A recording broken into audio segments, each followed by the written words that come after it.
como en el Congreso.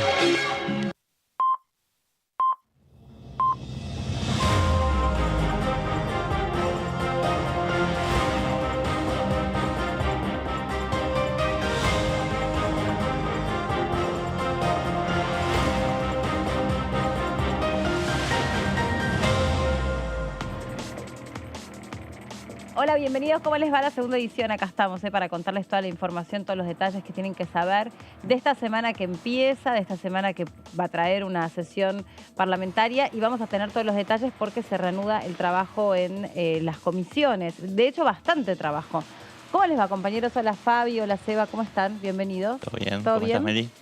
¿Qué novedades tenemos para esta semana? Hay de todo. Ahí tenemos de todo en Sí. principio, ¿no? Reuniones de comisiones, por supuesto el protagonismo que siempre tiene y se lleva la Comisión de Juicio Político, que esta vez será el jueves, pero a lo largo de la semana cuestiones por ahí son menores en cuanto a definiciones políticas o leyes que no son, o tratamiento de leyes que no van a ser definitorias, pero venimos analizando que algunas cuestiones sí ligadas a derechos, relacionados con la salud, derechos laborables que se vienen integrando en los últimos tiempos a partir, entre otras cosas, de la pandemia, que sí se van a ser probablemente debatidas y puestas en valor. Sí, un proyecto que va a tener mucho impacto y del cual se está hablando mucho tiene que ver con el proyecto que reformula el sistema integral de cuidados para incorporar y plasmar una perspectiva de género, porque tenemos en cuenta, siempre decimos que las tareas de cuidado recaen especialmente sobre las mujeres que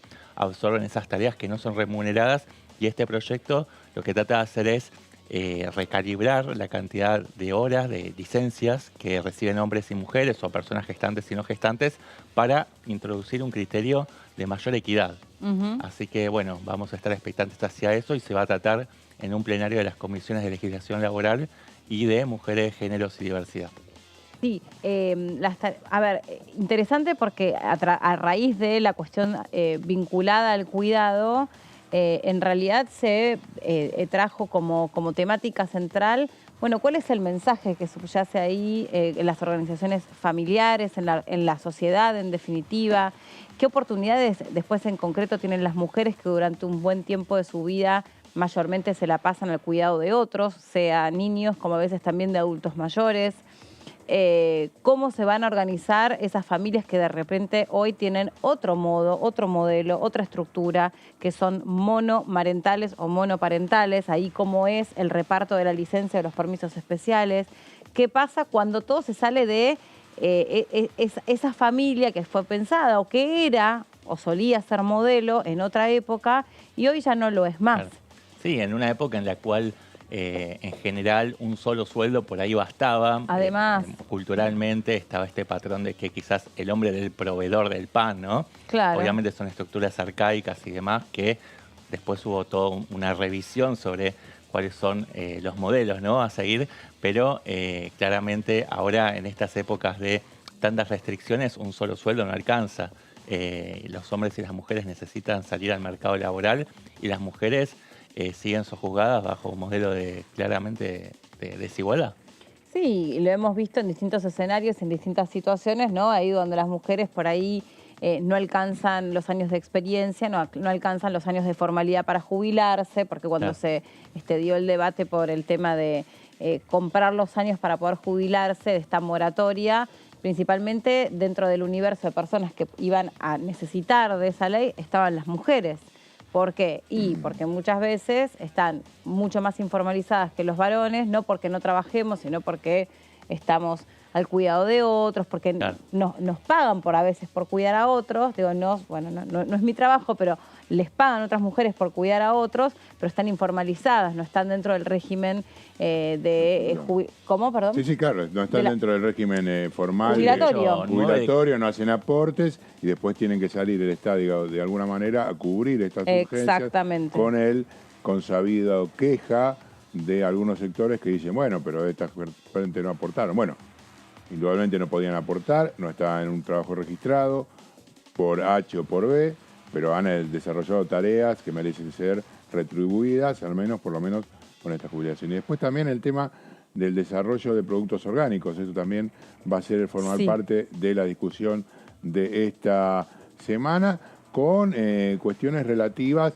a lo que son las economías regionales. Me parece que allí esta posibilidad de encauzar de alguna manera la producción, el desenvolvimiento de algunas cuestiones ligadas a sectores de la economía, de pequeños productores que necesitan el acompañamiento del Estado, no solamente en función de un alquiler, una renta de un pequeño terreno que generalmente es caro, sino también es cara el proceso de sellado, digamos, de hacer efectivo un producto que sale de esos lugares que sea de forma orgánica, porque requiere un estampillado que debe ser aprobado en el caso de las exportaciones por otros mercados, en el caso de la producción nacional también, para figurar en determinadas góndolas. Así que me parece que son propuestas que siguen subiendo el piso de las necesidades mínimas, en un caso para el tema de la salud y en otro caso también tema de la salud, porque hablamos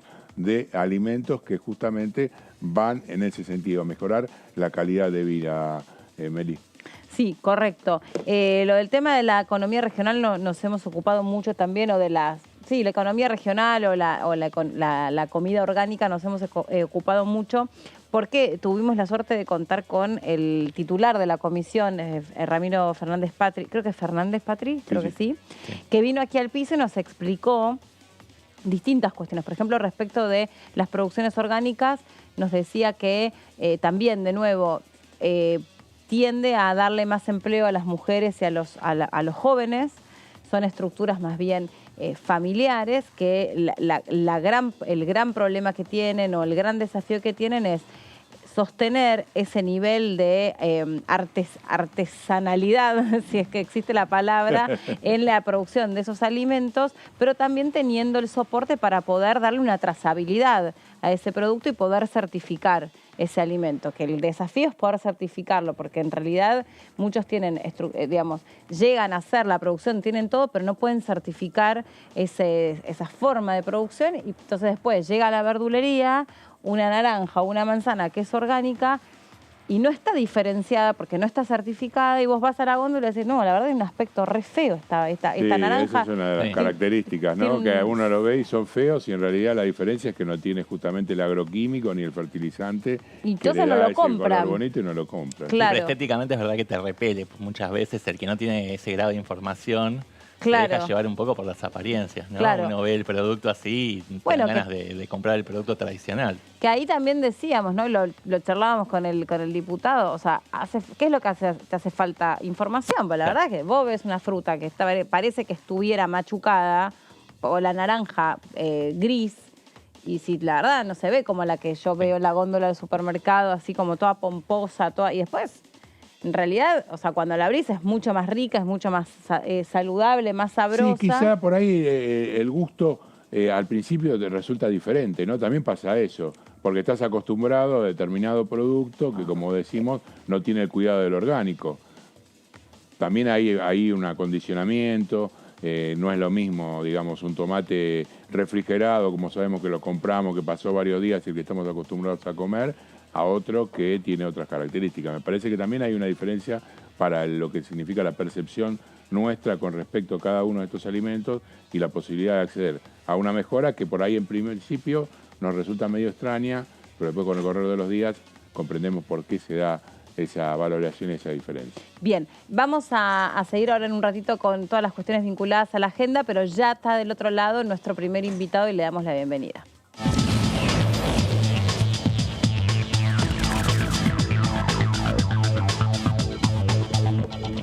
Está el diputado Servi del otro lado, desde la provincia de Neuquén. ¿Cómo le va, diputado? ¿Cómo está? Buenas tardes, ¿qué tal? Un saludo a toda la audiencia. Muchas gracias. ¿Cómo anda? ¿Está en su provincia? Bien. Sí, estoy en Neuquén Capital. Mañana viajo para la reunión de Comisión de Agricultura. Ah, bueno, y estábamos precisamente hablando sobre el tema de las producciones orgánicas, y usted debe estar mucho más empapado de la temática. Tuvimos aquí al titular de la Comisión de Economías Regionales que nos explicó bastante. Pero bueno, ¿cómo es la producción regional en su provincia? Que entiendo que también es bastante importante la producción ahí, me imagino, de dulces, de frutas. ¿Cómo es? ¿Cuáles son los requerimientos del sector? Sí, bueno, justamente yo soy ingeniero agrónomo y he estado trabajando inclusive en producciones orgánicas certificadas, como bien decían, que esto es un proceso que lleva su tiempo. En el Alto Valle, en manzanas y peras, hay algo de 6.000 hectáreas de producción certificada orgánica. Es una producción importante. Argentina, de hecho, es un productor importante en lo que hace orgánico a nivel mundial. Es un referente también en eso. Así que realmente es importante y, como decían antes, no solamente que lleva una mayor cantidad de mano de obra o de trabajo el orgánico, sino que también lleva una transición, que se llama, para poder certificar uno tiene que pasar 2 años de transición, que se llama que se tiene que hacer todo el proceso como si fuera orgánica, pero se vende como convencional el producto, y eso también hace que de alguna manera sea un mayor costo, ¿no? La componente de mano de obra es muy alta y por eso de alguna manera lo que contempla el proyecto de ley es algunos beneficios sobre los aportes y contribuciones, que es un costo muy alto a la hora de producir. Y para que se me idea, en lo global del Alto Valle es casi el 10% de lo que cuesta poner una caja en el puerto, son aportes y contribuciones. En la chacra es alrededor del 65% en un convencional, el orgánico está por encima de eso, casi el 70 y pico por ciento del costo de producción es mano de obra, y en el global, después con todo lo que es el procesamiento, está alrededor de entre el 40 y el 50% del costo total de producción o de llevar una caja de fruta al puerto es mano de obra. El diputado Soria, ¿qué tal? Buenas tardes, Fabián Waldman lo saluda. Quería consultarle por un hecho que culminó en principio el viernes pasado y tiene que ver con la soldadura del último caño del gasoducto, el primer trayecto del gasoducto Néstor Kirchner, y cómo influye eso en la economía regional de su provincia, que tiene, como usted dijo bien, todo lo relativo a la economía orgánica, a la producción de frutales, pero ahora, bueno, indudablemente la situación de los yacimientos energéticos le generan ingresos superavitarios al país, y cómo ve esta posibilidad hacia el futuro. Sí, de hecho Neuquén vive principalmente de los hidrocarburos. Gran parte del presupuesto de la provincia depende de ello, casi el 40% son regalías de gas y petróleo. Así que es muy importante para nosotros, y bueno, el potencial que tiene Vaca Muerta realmente, como bien decías, no solamente de abastecer al país, sino también de generar divisas o dejar de que salgan divisas que hoy se están utilizando para importar energía. Creo que es muy importante, y la necesidad de tener cómo transportar esta energía, como es el caso del gasoducto, los oleoductos también que están planteados. Creo que es importante, que son políticas que deben de trascender a cualquier gobierno, ¿no? Tenemos que estar mirando de aquí para adelante cómo se hacen las inversiones. Y lo que se hizo es simbólico, ¿no? La soldadura del último caño. Todavía falta hacer las pruebas correspondientes de presión, porque se trabaja a altas presiones, y después enterrar el caño, que en ese sentido va a llevar un tiempo más. Y en la primera etapa, por lo menos por esta temporada, está previsto que pueda transportar menos de la mitad de la capacidad que va a tener el gasoducto, ya que faltan las plantas presurizadoras que se están construyendo, porque el caño necesita ser inyectado el gas a presión para poder transportar mayor cantidad. Así que esa es una etapa posterior, pero es importante que se siga avanzando con este tipo de obras.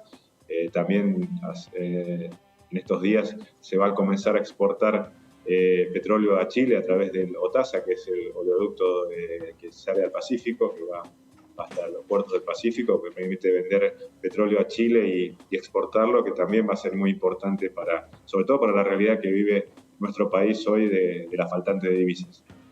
¿Qué tal, diputado? Sebastián Edgar lo saluda. Diputado, quería retomar el eje de la producción orgánica y esta iniciativa que se está discutiendo en comisiones para preguntarle si cree que en Argentina hay un mercado local, digamos, si hay suficiente demanda para poder colocar este tipo de productos que, como todos sabemos, duplican y hasta triplican el valor de la producción tradicional, producida con agroquímicos y demás. Sabemos que uno de los puntales del proyecto también tiene que ver con fortalecer los mercados de exportación de la producción orgánica, pero quería preguntarle si hay mercado también localmente para poder explotar esta iniciativa.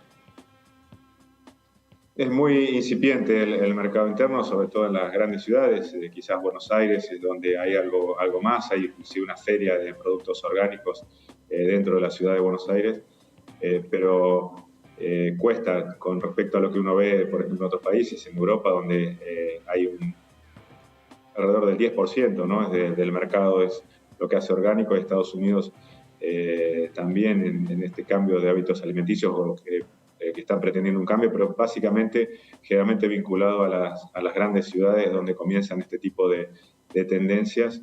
Y hoy por eso también es el planteo de alguna manera de la necesidad de ayudas, porque básicamente es la exportación el mercado que tiene el orgánico, y con un atraso de alguna manera que la inflación ha estado cercana al 100% y la devaluación del dólar alrededor del 60%, hay un atraso cambiario, sobre todo en donde hay una componente alta de obra que se va ajustando en función de la inflación. Así que en ese sentido la pérdida de competitividad que ha tenido la producción orgánica argentina en este sentido es importante, y de alguna manera se busca corregir con este proyecto, pero entiendo también que habría que tomar medidas para justamente mantener de alguna manera la competitividad de las exportaciones argentinas, sobre todo este tipo de las exportaciones de economías regionales y con una gran componente de mano de obra, que creo que justamente lo que necesitamos en este país es generar trabajo y generar alternativas de salida laboral.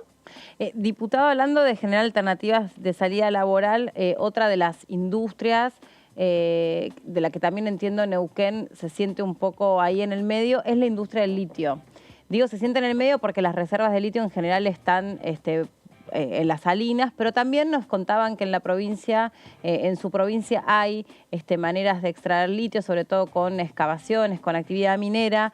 Consultarle cuál es su postura sobre esto, si cree que es un potencial para la Argentina o de la Argentina al mundo, o a nivel regional, en alguna alianza con Chile, por ejemplo, que está un poco más avanzada, porque también usted trabaja conjuntamente en la Comisión Parlamentaria Conjunta con Chile, así que bueno, conocer un poco cuál es su aproximación sobre esta industria. Sí, creo que hay otro tipo de minería con mayor potencial en Neuquén, como es las carteras de calcario, aquellas industrias de las arcillas y otro tipo de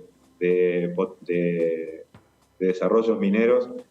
Como bien decías, el litio existe en Neuquén, así como existe también uranio y otro tipo y gran cantidad de minerales, pero el costo de extracción hoy no sería competitivo versus a las grandes salinas que hay en el triángulo del litio de las provincias del norte.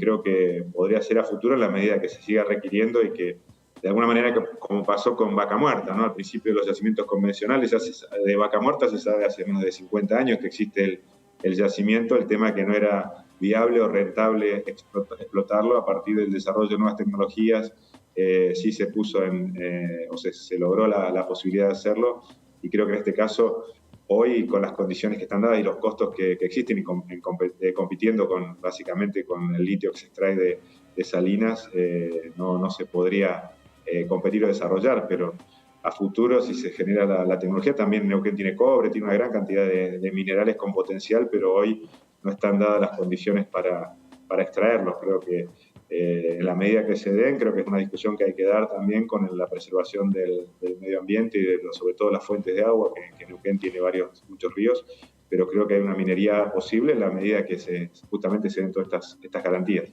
¿Y cómo se imagina entonces que puede, bueno, especialistas como usted, que es ingeniero agrónomo, pero de otras especialidades vinculadas a la minería, poder contribuir hacia una transición energética, que es hacia donde va el mundo en definitiva? Neuquén tiene un gran potencial de producir energías alternativas. El litio es una forma de almacenar, pero también existen otras formas de almacenar. El otro día veía en Suiza, por ejemplo, donde se almacena con agua, ¿no? Nosotros tenemos grandes lagos artificiales, y cuando el tema que tienen sobre todo las energías alternativas, como es el caso de la solar y la eólica, una necesita el viento y se interrumpe cuando no hay viento, y la solar depende de las horas de luz, y el gran desafío es cómo acumularla, y una alternativa en Neuquén es complementarla también con la energía hidráulica que hay de cuando sobra energía, bombear agua hacia un lugar superior, que después esa agua se vuelve a generar por medio pasando por turbinas, ¿no? Puede ser una alternativa también, que algo hay en el país, alguna experiencia, ¿no? Perdón que lo interrumpa, cuando fue justo este problema enorme que hemos tenido con este apagón gigante que hubo, sobre todo en la ciudad, y que ahí se volvió a hablar sobre el tema de la energía, Vaca Muerta, el gasoducto, la distribución, etcétera, etcétera, hablaban los especialistas en energía, usted de esto debe saber muchísimo más, que tal como explicaba, en otros países desarrollados, mucho más desarrollados, lo que hacen de alguna manera es estimular al consumidor a que tenga su propia inversión vinculada a la producción de energía. Entonces, en vez de estar tomando energía de la red nacional, lo que hacen es dar créditos, o algo que ni sabemos nosotros lo que es, pero dar créditos, o sea, beneficiar a que el usuario en su casa tenga sus propios paneles solares, etcétera, etcétera, y vaya como acopiando energía. Entonces, frente a picos de demanda, lo que hace el Estado es decir, Sebastián usó su propia energía, listo, tiene un premio, va a pagar la mitad del servicio anualmente. Bueno, acá en el caso de Fabián, no, él siguió usando la energía de la red, bueno, al revés, tiene un incremento mayor en su tarifa. Y así se va, estudiando cómo es el mapa de consumo, pero sobre todo estimulando y premiando al que se genera su propia energía. Y hay en Europa sobre todo, y a partir de, porque ahora vemos la guerra Rusia-Ucrania, pero ya hubo un antecedente de que Rusia cerró los grifos de gas y Europa realmente lo sufrió. Hay créditos para poner paneles solares, por ejemplo, y esto que contaba antes, que hay horarios que sobra energía y después falta. Entonces está la posibilidad de inyectar a la red donde le pagan casi más después de que la energía que consumen, porque hay un premio al uso de energía renovable de alguna manera.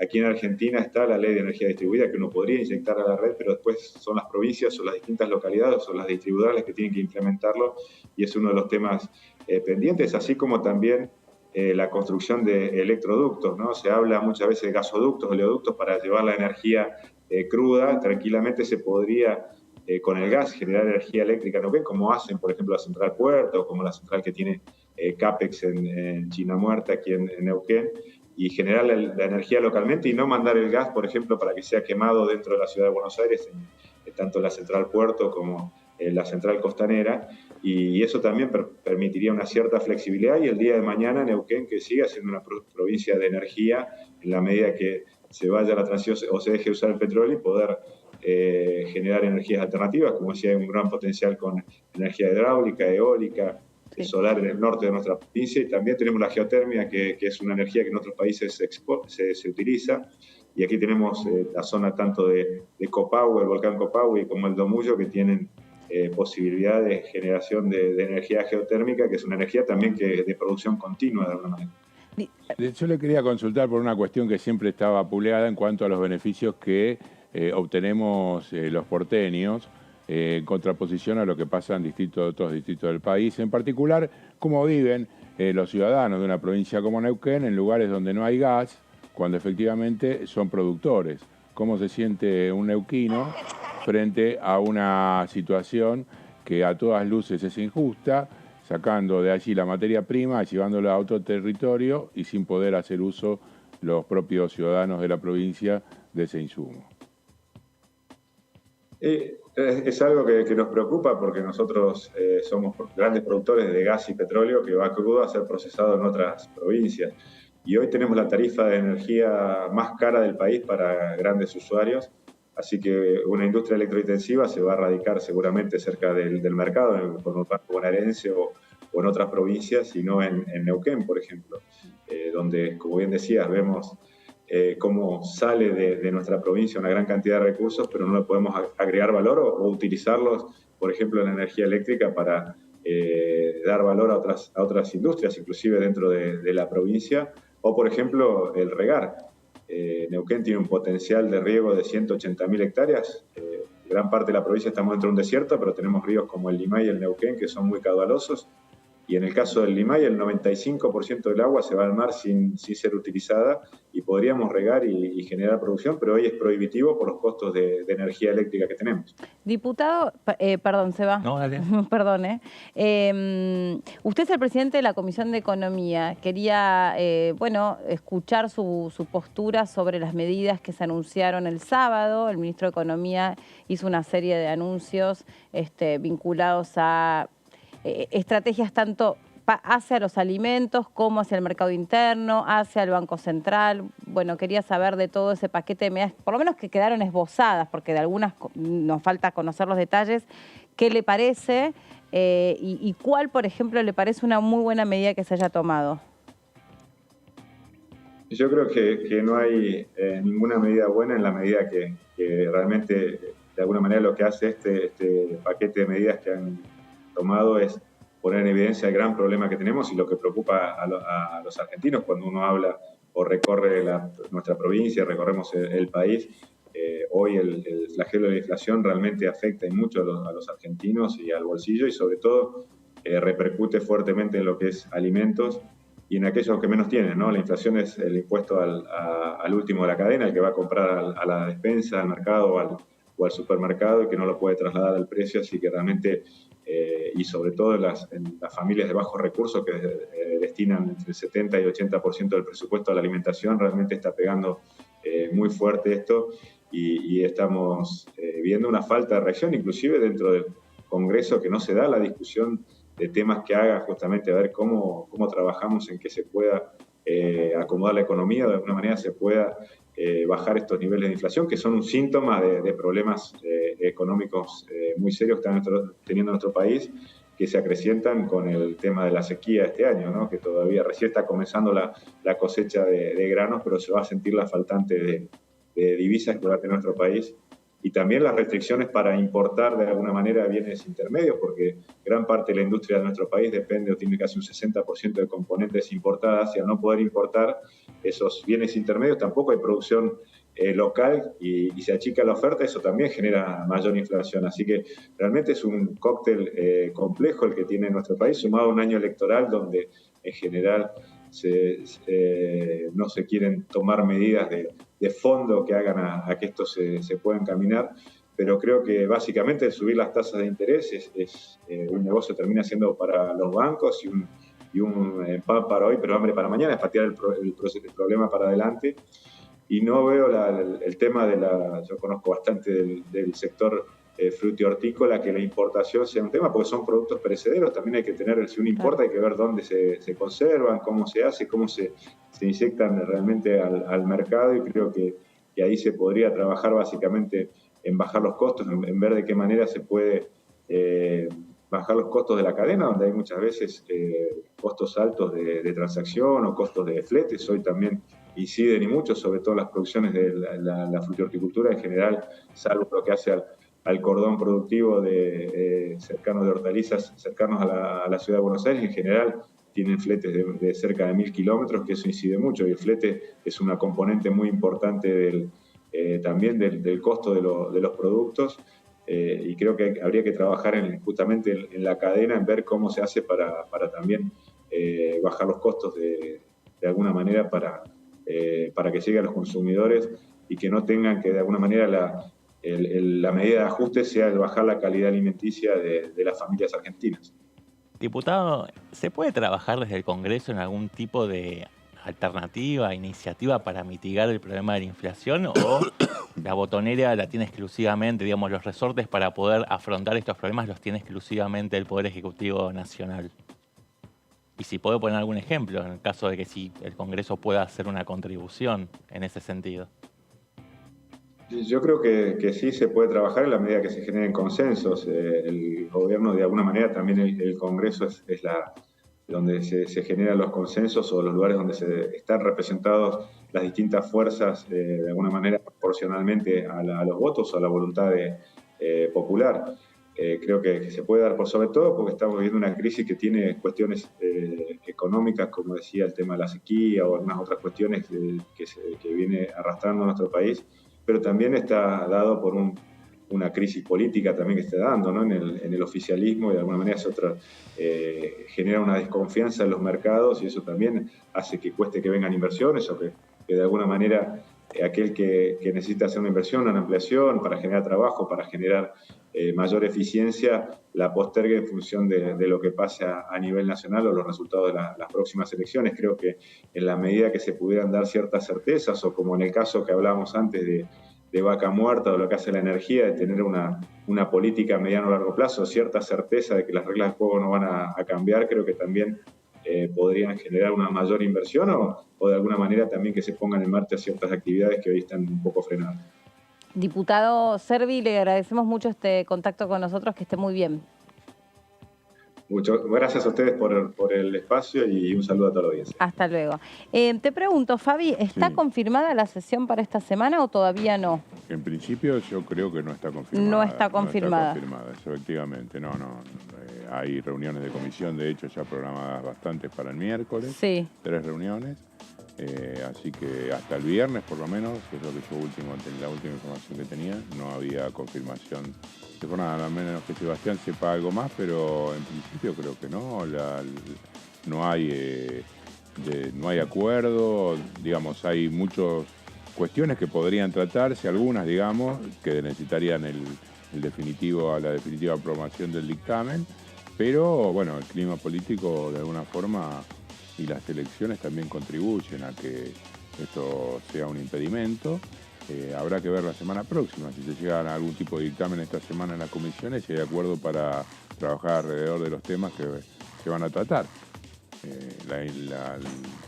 La pregunta está planteada, así como le preguntaba recién Sebas acerca de algún tipo de tema, algún tipo de cuestionamiento o algún tipo de ayuda al gobierno, entre comillas, el tema de inflación. Sabemos que es fundamentalmente potestad del Ministerio de Economía, pero siempre el debate político trae esa discusión, sí. Siempre trae la posibilidad de acercar algo. Es muy difícil que, digamos, algún opositor ponga las manos en el fuego por el gobierno nacional. Estamos en elecciones y no creo que quiera que, digamos, en principio ayudar.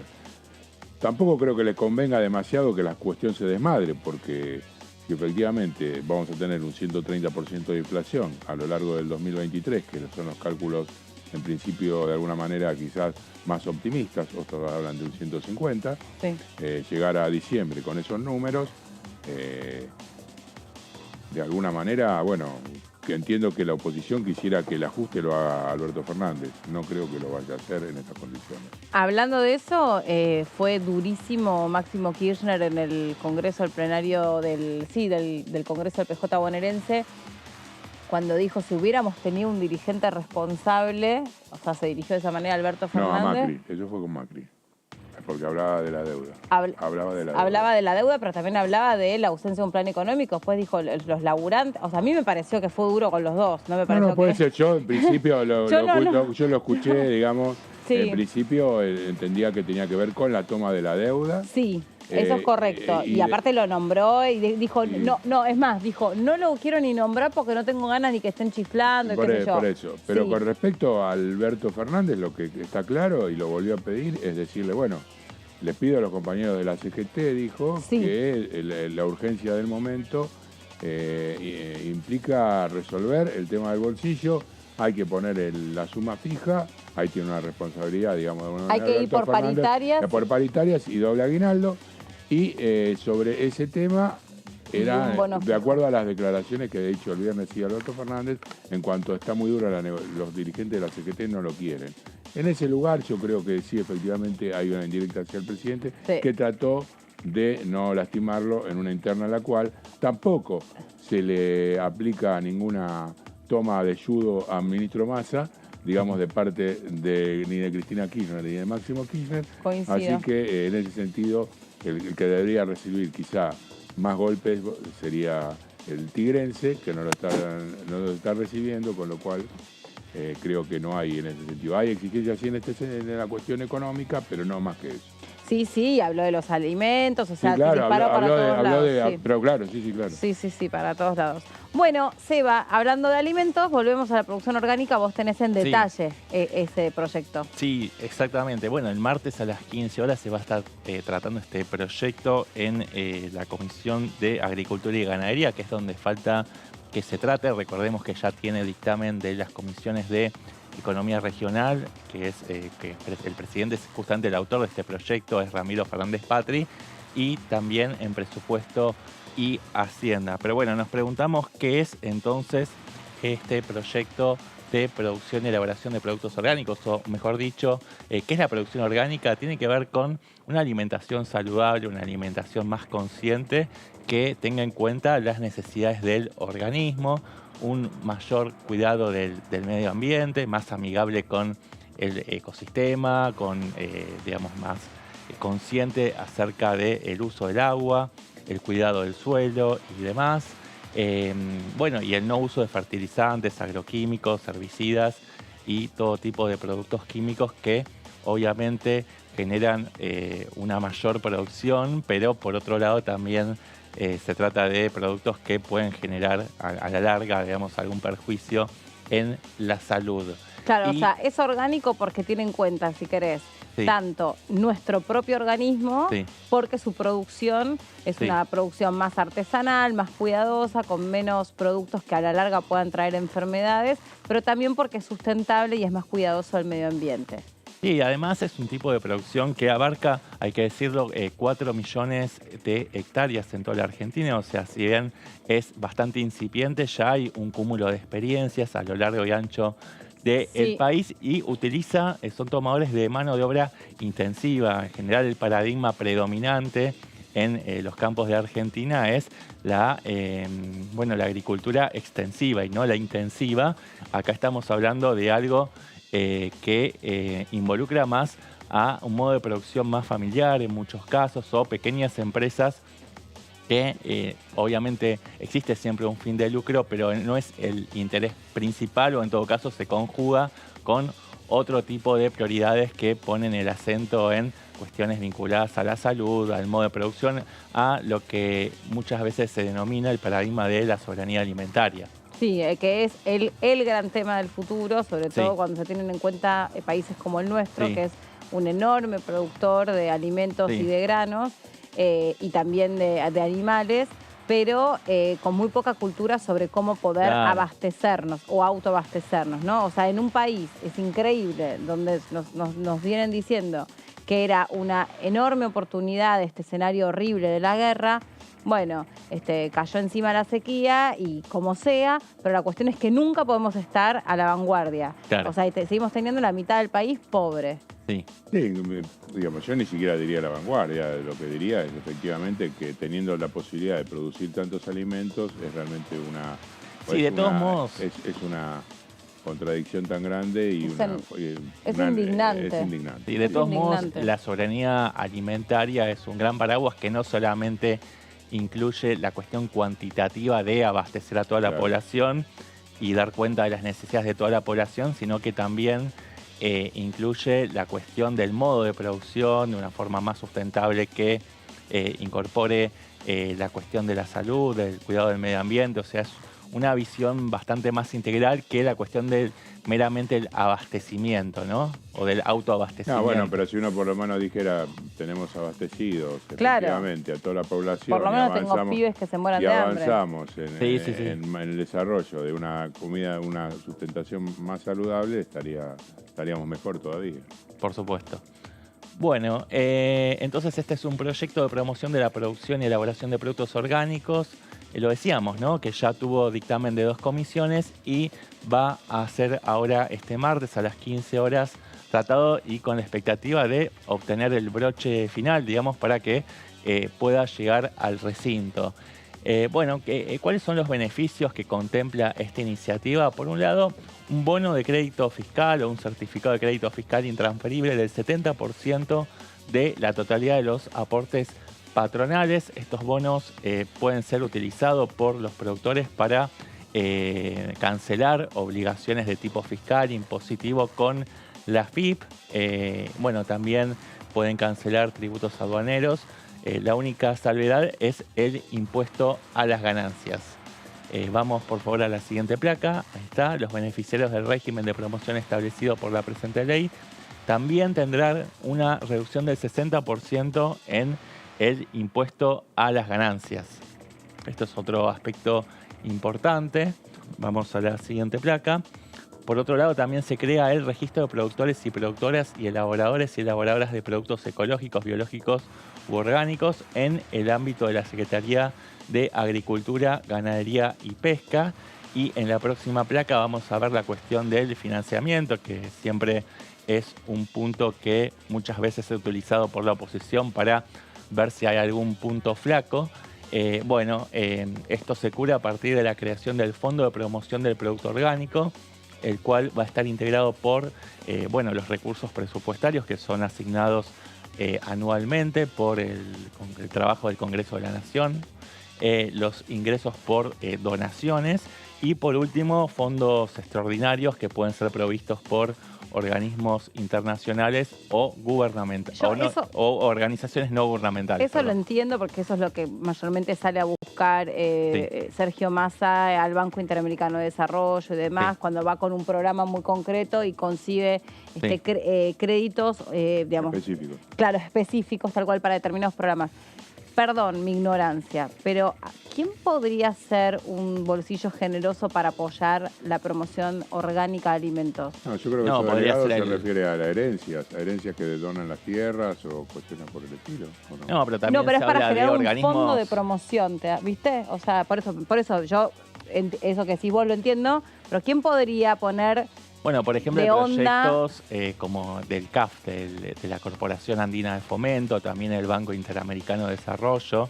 Bueno, por eso, esos son organismos. Son organismos no gubernamentales. Yo pregunto organismos internacionales. Por eso, ¿quién podría...? Claro, eso sería el punto C. Yo te hablo del punto B. ¿Quién podría, pienso, de buena onda, decir, ¿sabes qué? Está pensando apostar... Seamos optimistas. ¿Qué alma samaritana va a tener ese gesto desinteresado de contribuir con la patria, ¿no? Con la soberanía alimentaria. Algún nombre importante se le cae a alguna hectárea, ¿viste? Claro. Hay gente que tiene 100.000 hectáreas, por ahí se le cae alguna. Claro. Bueno, no sé, me lo preguntaba. No significa que no haya alguien que tenga buena onda. Aparte también entiendo que cuando vos generás una donación también tenés un beneficio fiscal. Seguramente. ¿O no? Todas crees. Bueno. Por favor, Melina. Bueno, pero... No seas tan... No, estos son donaciones, es una cuestión desinteresada. No creo que estén buscando la ventajita. Déjame dudar, pero no importa, no importa. Bueno, hay que preguntarle. Y después recursos normalmente... recursos del Estado. Porque eso le preguntamos también a Patri. Bueno, todo bárbaro. Porque después cuando generás el fondo de no sé cuánto y el fideicomiso, le pones esas dos palabras, un proyecto de ley, no te lo apoyan. Porque no les copa la oposición. Y bueno, pero ahí tenés discusiones que son filosóficas y de postura, digamos, ¿no? Tiene que ver con la cuestión de generar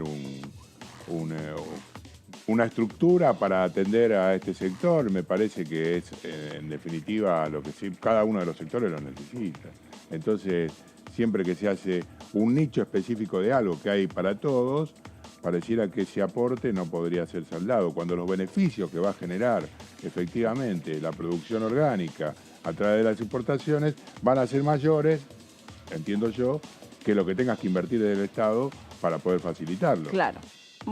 Bueno, detrás mío está la imagen de quien es el autor. Hablábamos de Ramiro Fernández Patri. Bueno, en la última reunión de comisión, él dio una serie de argumentos que explican la necesidad de impulsar esta iniciativa. Bueno, dijo que ya hay un piso importante, si bien es incipiente, de producción orgánica en el país, con 4 millones de hectáreas involucradas en este proceso de certificación.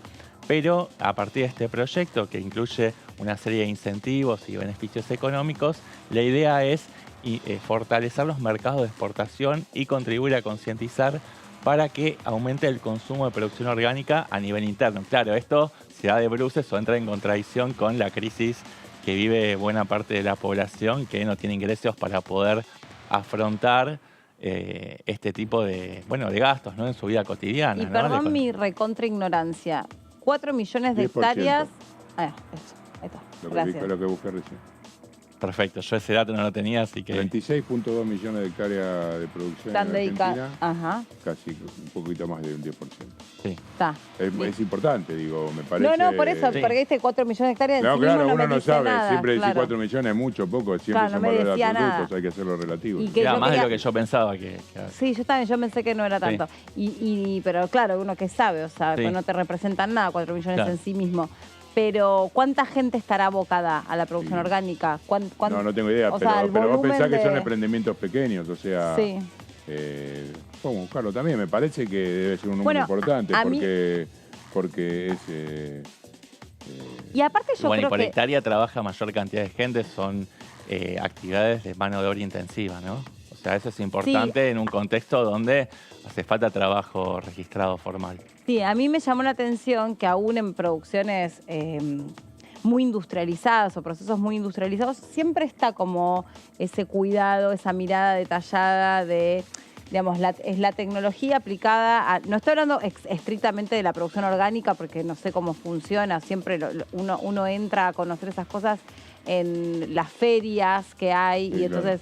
Ahí más o menos ves que es una familia que se dedica a hacer miel o a hacer aceite de oliva o a hacer, Sí. no sé, mermeladas. Pero a mí me llamó la atención que yo fui a la provincia de Mendoza y conocí como más en detalle la producción de grandes firmas, grandes etiquetas. Dentro de todo, lo que han hecho es estudiar con un detalle la tierra, el sol, el tipo de tierra en una misma Parcela, ¿no? sí, no sé si es parcela, pero en un mismo sector ellos habían identificado que acá el terruño tiene mucha piedra, entonces la raíz no sé cuánto, y acá no tanto, pero porque está un poquito más arriba y qué sé yo. Y después lo que me llamó la atención es que una vez que hacen todo, ahí tenés todos los viñedos, no sé qué, adentro tenés sobre todo mujeres que revisan manualmente las uvas. O sea, no lo hace una máquina que hace tra. O sea, hay como toda una cosa de mixear lo orgánico, lo artesanal con los procesos industriales, que ahí cuando decía esto de estimular el consumo del orgánico, me parece que si le pudieran pegar en esto de que tenga como mejor packaging o mejor merchandising, ahí estarían seduciendo mucho más, porque la gente va a propender a... sobre todo porque desde el punto de vista de la salud ya sabemos que todo lo que no es orgánico es un problema a un futuro. Claro, lo que pasa Con es el que yo etiquetado y insisto con en todo que, bueno, esto. por supuesto que en los grandes centros urbanos y en determinados barrios, todo esto tiene un nivel de demanda y existen. Sí. Uno lo ve en los barrios. Sigue siendo caro respecto Claro, del otro. escuchá, en 2019 había 3.2 millones de hectáreas sembradas, el 98.8% de la producción se exportaba. 2019, 98.8. No creo que haya aumentado. Aumentó desde 4 millones, estamos hablando prácticamente un 25% más. ¿Sí? Si aumentó un 25% el consumo, estamos hablando, no sé, realmente muy poco efectivamente lo consumimos aquí en el país. O sea que indudablemente son productos que generan un valor agregado muy importante. Por eso me parece fundamental, entonces, efectivamente, que se pueda acompañar la producción para que generar lo que siempre dicen los dirigentes, tener más ingresos de divisas reales y no exportando solamente materia prima, sino producida y elaborada y certificada. Y otra cosa, que poco sabemos sobre cómo nos alimentamos y qué estamos comiendo cuando comemos. O sea, qué poca información tenemos. El título del programa, ¿qué comemos cuando comemos? Sí, ¿qué comemos cuando comemos? O para un libro, si querés. Sí, bueno. Porque un programa es como muy largo. Para un programa es largo. Bueno, y lo presentamos en la Feria del Libro. Ahí está. Pero Mesa redonda con Melina Fleiderman. sí, claro, por supuesto. Siempre ténganme en cuenta. Porque Absolutamente, una idea absolutamente, así, como así. Absolutamente. Pero no tenemos ni idea lo que comemos cuando comemos algo. O sea, este es como para mí... Sí, comemos, la verdad es que comemos a ciegas, no sabemos bien. Y es importante porque también afecta en la actividad bacteriana, en cómo nos sentimos día a día. Nada, es muy importante y la verdad es que no tenemos información nutricional. Nadie se toma el trabajo de leer. No tenemos por ahí elementos ni siquiera para interpretar una tabla nutricional, ¿no? Entonces, y eso es algo que no se trabaja. Sí, no, yo no soy fanático. Mi mujer está en esa, todo el tiempo está mirando qué cambia, qué no cambia. Al día de ayer, bueno, me acuerdo cuando poníamos mucho, por ejemplo, canicama. No sé si te acordás de esa época en que comíamos canicama. No sé si vos en alguna Sí, época pero ¿qué cosa puntualmente no, el canicama? comíamos pescado, canicama comíamos. Ahora es el peor de los manjares. Porque tiene muchos antibióticos. Sí, no sé, pero cómo va cambiando con el correr de los años la composición de lo que tenemos en la mesa diariamente. Bueno, y lo que el día de ayer era una sustancia recontra nutritiva, te digo hoy ya algo. sabemos que no es así. Todo el proyecto de ley de la pubertad precoz Sí. está recontra vinculado con la alimentación, porque durante muchas generaciones, yo te lo digo porque soy mamá de una nena y una nena que está en esa de investigar la cuestión de la, no me acuerdo cómo se llama acá, creo que se llama pubertad precoz. Sí, la ley, la ley, que está totalmente vinculado con esto, porque a cuanto más industrializado el alimento, por ejemplo, el pollo, el pescado, tiene mucho contenido de hormonas. Claro. Entonces, ese contenido de hormonas, a lo largo de la infancia de nuestros hijos, lo que hacemos muchas veces es estimular sin saber su sistema endocrinológico. Endocrinólogo. No, el endocrinólogo es el especialista, el sistema es el endocrinológico. No, sí. No, bueno, está bien, pero me entendieron. Entonces, claro, entonces lo que muchas veces produce eso es el desarrollo temprano, sobre todo de las nenas. Y eso es un problema muy grande, porque obviamente, entre otras cosas, no están maduramente preparadas para enfrentar ese periodo, pero lo que primero hay que ver es qué comen. Pues lo primero que te dicen es, ¿comen soja? ¿Comen mucho pollo? ¿Qué pollo comen? ¿Qué tipo de huevos Evo comen? Morales, Dixit. ¿Cómo? Evo Morales Dixit. ¿No te acordás la frase de Evo Morales? ¿Cuál? Y bueno, justamente a partir de las hormonas, Evo había dicho que crecían los pechos de las mujeres. Es que sí. Y bueno, está bien, y todos nos burlamos en aquel momento de lo que decía Evo. No sé por qué Evo habría dicho eso de las tetas, pero bueno, cuestión que está totalmente vinculado, que si nosotros realmente supiéramos cómo están compuestos los alimentos que nosotros terminamos consumiendo, sobre el salmón se dijo también muchísimo. Sí, se sigue diciendo. El salmón que tiene mucho antibiótico y que es, digamos, totalmente algo artificial. Es algo... Por esto que vos, Meli, estás... 10 lucas está el kilo ahora. No, 7.900. ¿Dónde encontraste 7.900? Dale, pasame la dirección. Esto que vos estás proponiendo humildemente en este programa, que es la educación alimentaria, hay que introducirlo desde la raíz, desde la base, que es la educación. Porque uno, de todos modos hay que decir que, por ejemplo, el proyecto de etiquetado frontal de alimentos, si bien uno no termina de entender del todo qué es esto del exceso de sodio y demás, por lo menos uno ve que tenés estos octógonos negros que son como señales de alerta que te saltan y bueno, uno evita esos productos y va a la góndola al lado y encuentra un producto que no tiene tantos octógonos negros o sellos negros. Eso ayuda, pero sigue siendo información incompleta, ¿no? Si uno no tiene los elementos para interpretar esos. Y también lo que sigue siendo falta en términos de la ciencia son los divulgadores. O sea, la gente que te diga, mira, ¿sabes qué? Esto se traduce, o sea, si vos es lo que Fernández Patri cuando dice que estimular el consumo también lo estimulás con información. Si a mí me decís que una naranja, por más que se ve espectacular, lo que estoy comiendo ahí es esto, lo otro, y al futuro me produce tal o cual cosa, qué sé yo, aunque la naranja, la orgánica, me cueste más encontrarla, sea más fulera a la vista, etcétera, etcétera, pero me estás diciendo que lo que estoy comprando son años de vida. Es el mega debate a nivel ciencia sobre cómo y cuándo vamos a envejecer y en qué momento nos empezamos a deteriorar, etcétera, etcétera, etcétera. Está todo, de hecho, hoy por hoy consultás cualquier tipo de médico y en general lo que se está instalando es el médico que tiene una mirada más integral de la medicina, ¿no? Como, bueno, ¿qué comes? ¿Y cuánto dormís? ¿Y con quién vivís? ¿Y tenés preocupaciones? Lo que pasa es que Meli, además de tener capacidad económica para poder comprar estos productos que valen entre 2 y 3 veces más que los productos convencionales, en un contexto de crisis donde la mayoría de la población apenas tiene lo justo para llegar a fin de mes, además de eso tenés que tener tiempo. Tenés que tener tiempo para ir a una feria de productos orgánicos que no es como el supermercado iba a nombrar una marca, mejor no nombremos ninguna marca. Igual no nos auspicia a nadie, así que nombrarla. La tenés en todas las cuadras. Y claro, por ahí para ir a la feria de producción orgánica tenés que caminarte a 20 cuadras. Bueno, igual en ahora algunos no barrios más tanto. todavía. Bueno, no sé. La agronomía lo tenés los fines de semana. Yo vivo en ciudad. Bueno, en la- pero tenés que organizarte para ir determinado claro, por día en supuesto. determinado horario. No es que lo tenés abierto de 9 a 21 horas. Para mí el tema Hay que tener también tiempo. es, el tema también es, digamos, ahí donde te dicen, no, si esto es todo producido naturalmente. Sí, ¿en serio? ¿Cómo? A ver, ¿cómo es esto? El problema es lo que explican, es las certificaciones. ¿Cómo son esos procesos de certificación? Que se mira qué en el proceso de certificación. ¿Qué mirás? ¿Qué? Listo, sacaste la frutilla de la huerta de la casa de tu hermana. Y desde que sacaste la frutilla, ¿qué hiciste con...? ¿Cuál fue el proceso de esa frutilla? O sea, porque cuando estás certificando, en realidad lo que estás diciendo es, esta frutilla la sacó una señora, no la sacó una máquina. Esta frutilla, al suelo no le pusimos nada más que agua y, no sé, qué sé yo, etcétera, etcétera, etcétera, hasta que la frutilla llega a la cajita de la verdulería. Están carísimas también las frutillas. 2 lucas al kilo. Un poquito, bajó un poco. Ah, sí. Pero Después yo me me decís los- dónde lo compramos. Sí, ahora te digo, pero igual es caro donde yo... Es bueno, pero es caro.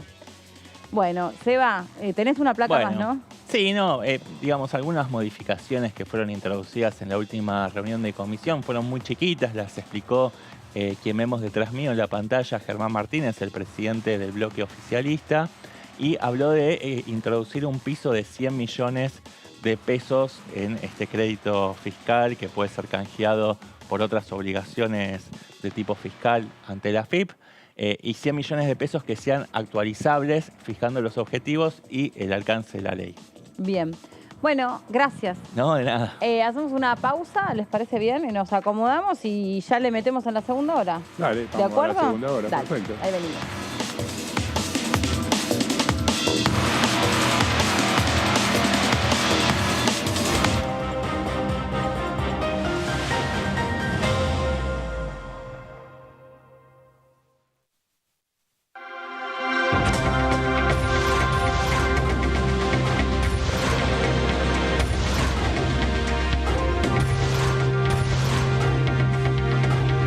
Ellos son tu voz en el análisis. DTV, el periodismo en el Congreso. ¿Cómo le va? Esto es el análisis por aquí por DTV. Hemos tenido los mismos obstáculos que se tuvieron en el Senado, pero sin embargo logramos sacar esta ley que tiene que ver con la responsabilidad cuando se conduce, porque en La Rioja hemos tenido muchísimas pérdidas de jóvenes a raíz de que conducían en estado de ebriedad. Se dio media sanción a un proyecto en el cual soy uno de los autores, es de mi autoría, que es pubertad precoz. Eso lo veníamos pidiendo hace bastante tiempo. DTV, el análisis, de lunes a viernes.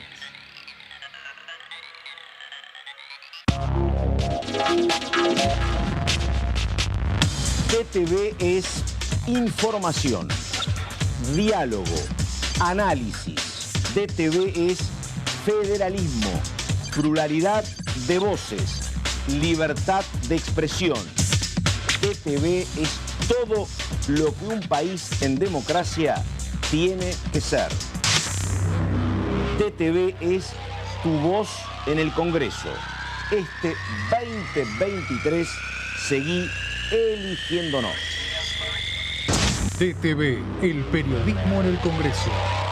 Cuando hagas una compra, paga como quieras, pero paga lo que es justo, porque ahora contás con Precios Justos, el compromiso que tomamos con supermercados y distribuidores de todo el país, para que más de 2.000 productos mantengan su precio por 4 meses y la previsibilidad de que otros 30.000 no superen el 4% de aumento mensual. Además, podés avisar de faltantes o irregularidades para que nadie tenga que pagar de más. Bajate la app, escaneá y conocé los precios justos. Primero la gente. Ministerio de Economía. Argentina Presidencia.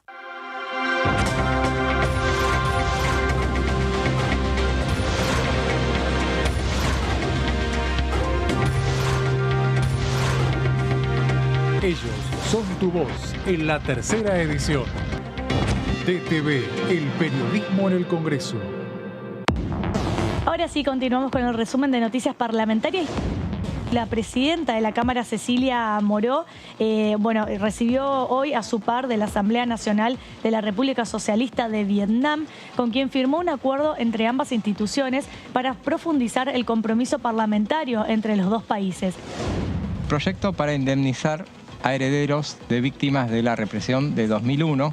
Es un proyecto que busca otorgar un beneficio extraordinario a los familiares de víctimas de la represión de los días 19 y 20 de diciembre de 2001. DTV, el resumen, de lunes a viernes.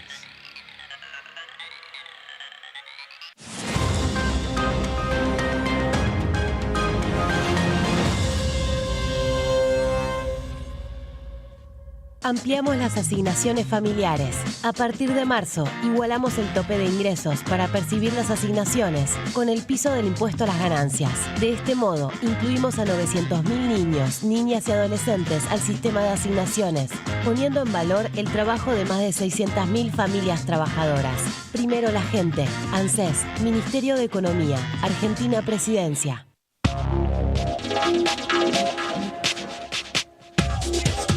DTV es información, es diálogo, es análisis. DTV es federalismo, libertad de expresión, pluralidad de voces. DTV es todo lo que un país en democracia tiene que ser.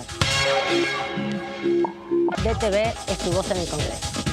Este 2023, seguí eligiéndonos. DTV, el periodismo en el Congreso.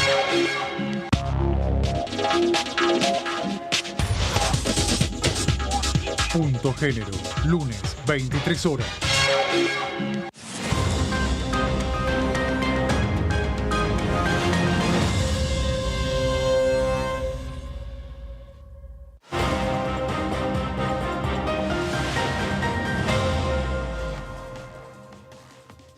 Acá estamos de regreso después de la pausa y nos estamos hablando de todas las frutas. De toda la fruta, manda fruta, Melina. Sí. No, lo que sí me parece interesante que charlemos un poquito sobre lo que pasó el fin de semana, porque indudablemente las elecciones en todo el país han puesto de relieve una cuestión que me parece que debería examinarse un poco más. Por un lado, las tranqueras y fronteras con las que cada uno de los gobernadores tratan de limitar sus propios terruños, de alguna manera sin hacer referencia al gobierno nacional, en sus discursos cuando efectivamente son consagrados triunfadores, pero allí en cada uno de estos kilómetros de cada una de las provincias también se verifica una situación que el gobierno nacional viene haciendo hincapié y desde los medios se viene diciendo que no es tal. Y tiene que ver con una situación de empleo muy importante y también obras. Por ejemplo, el gasoducto de Néstor Kirchner emplea a 50.000 personas. Entonces, como lo resaltó inclusive la vicepresidenta en La Plata, que dijo que tenemos empleos en blanco con mucha cantidad de trabajadores o en negro, digamos, pero que están debajo de la línea de pobreza. Entonces, de alguna manera, creo que refrendar lo que están haciendo los gobernadores, en cuyos distritos, aparte del gobierno nacional, no solamente ha hecho obras, sino, por ejemplo, hay publicidades en las que habla de la cantidad de viviendas, ha sido importante. Y hoy, desde Casa Rosada, justamente lo que me decían era que la oposición efectivamente miente sobre lo que está sucediendo en el país. Y a través de las encuestas y a través de los medios de comunicación muestran una realidad que no se ve en los hechos. Me decían, dijeron que iban a ganar en Salta, por ejemplo, Milei. Y eso efectivamente no pasó. O la repercusión que ha tenido inclusive en la propia La Pampa, donde Juntos por el Cambio sacó menos votos. Juntos por el Campo es muy bueno. Bueno, pero eso es otra de las opciones que se manejan. Así, Dios. Gracias. Muy bueno. No, bueno, pero ¿qué va a ser? Es una derivación. Es un déjà vu del 2008, tuviste. Sí, a propósito, no hace falta irse muy atrás. A propósito del entredicho que tuvieron Cristina Kirchner con Martín Lustó en el Senado el otro día, ¿no? Sí. Claro. Bueno, no sé, me parece que la situación está un poco más compleja de lo que efectivamente plantean desde la oposición, sintiéndose seguros con llegar al relevo el 10 de diciembre de este año. Bueno, Sí, sí, perdón, Seba. No, lo que pasa es que es demasiado fresco, demasiado reciente la experiencia también de Juntos por el Cambio, que gobernó hasta hace 3 años y medio el país, donde los resultados no fueron del todo satisfactorios, con lo cual, digamos, queda de manifiesto que ninguno de los signos políticos pudieron dar respuesta a una situación y son las dos grandes coaliciones que se reparten un poco el mapa político, porque el liberalismo no tiene demasiado desarrollo territorial. Ya vimos que el propio Javier Milei no se animó a poner candidatos en muchas provincias, los retiró a último momento, y en aquellas provincias donde sí hubo representantes que compitieron con ese sello no les fue del todo bien. Lo que decías vos, Fabián, es cierto. Por un lado hay una situación de empleo importante, donde incluso es similar a el cuadro de situación que había hacia finales de 2015, con un nivel de desempleo del orden del 7%, pero el lado B, o la otra cara de la moneda, tiene que ver con la pérdida de poder adquisitivo y una situación que es novedosa históricamente, que es que inclusive empleados en relación de dependencia son pobres, y esto no se daba en otras épocas, ni siquiera a comienzos del macrismo, con lo cual es una situación muy particular. Hay mucho descontento y se verá cómo se van acomodando las piezas una vez que se vaya desarrollando el calendario electoral. Lo que viene diciendo el diputado Arroyo, que aquí nos suele visitar, dice, es una situación totalmente excepcional, ha crecido el empleo, hay dinero, pero ha crecido la pobreza. Entonces, ahí donde vos te pones a entender o a cruzar esos datos, ahí te das cuenta que, claro, creció, si querés, la ocupación. Pues no llamemos a eso que eso es un empleo, que eso es formal, que eso está bueno, que te pagan lo que te tienen que pagar, que, bueno, todo lo que ya sabemos respecto de la pérdida del poder adquisitivo y demás. Y esta otra cosa que señalaba recién Fabi respecto de cómo se leen las situaciones en las provincias, en realidad el Frente de Todos viene diciendo que digamos, para algunos sectores es funcional hacer creer el cuco Milei, ¿no? Para algunos sectores está cool que crezca Milei porque eso también genera un efecto en el resto de la sociedad que no suscribe. Por ejemplo, hoy en simultáneo había a la mañana 2 radios de un encendido muy importante hablando de lo que fue el hit que fue Milei en la Feria del Libro. Sí, sí, escuché una parte en alguna de ellas. Bueno, se notaban allí las expresiones de la gente que lo fue a escuchar, con algunas contradicciones importantes en lo que decían. Que iban pasando unos audios pasaban unos audios sobre personas que habían ido. Bueno, sí, la verdad que yo quiero una persona diferente, pero la verdad es que no me gusta lo que dice acerca de el tema de los órganos, ni del matrimonio igualitario, ni de la aportación libre de armas. Hay ahí una contradicción bastante para explorar de acá a diciembre que va a correr bastante agua por debajo del puente. Es interesante. Justo, mira, ahora vamos a meternos en la Comisión de Juicio Político, pero sinceramente me parece que el desafío para nosotros, los periodistas, es poner las cosas en su contexto y es saber rascar, ¿no? Cuando digo rascar es que no quedarnos en la superficie de las cosas, de los títulos, de, no, está pasando tal cosa. Bueno, pero fijémonos bien qué es lo que está pasando cuando decimos que está pasando algo, y que además no somos nosotros quienes vienen acá a explicarlo todo. O sea, nuestro laburo es contarlo y ponerlo en su contexto. Para mí ese es el mejor ejercicio que podemos hacer. Sí, en todo caso, si tenés alguna duda y efectivamente como periodista repreguntar y tratar, como vos decís, rascar, a ver si fue taxi ese auto y fijarse si efectivamente lo que está diciendo tiene algún sustantivo y alguna base clara que pueda beneficiar a la sociedad. Sí, vamos a hablar a propósito, porque arrancamos contando lo que pasó en las elecciones en estas 4 provincias que originalmente iban a ir 5 a votar este domingo. Y el mensaje del presidente de la Nación dijo que esta decisión que había tomado la Corte Suprema respondía a un interés estrictamente partidario y que iba a integrarlo o enviarlo como un causal más para generar mayor volumen de pruebas para poder impulsar el juicio político contra los integrantes, algunos de los integrantes de la Corte Suprema o la Corte Suprema. Sí, claro, habló en ese contexto del mensaje del Partido Judicial, claro, ¿no? Pero también de alguna manera de un trabajo en conjunto, de acuerdo a lo que el presidente dijo en su cadena nacional del miércoles al mediodía, entre las declaraciones que había realizado el expresidente Mauricio Macri hablando de feudos y al día siguiente justamente la cautelar que impidió que se concretara la quinta elección completa que se iba a realizar esta semana, que tenía como sede la provincia de Tucumán, y la totalidad de los cargos electivos en la provincia de San Juan, que allí decidió el gobernador Sergio Uñac posponerlo, pero sosteniendo la validez de su candidatura.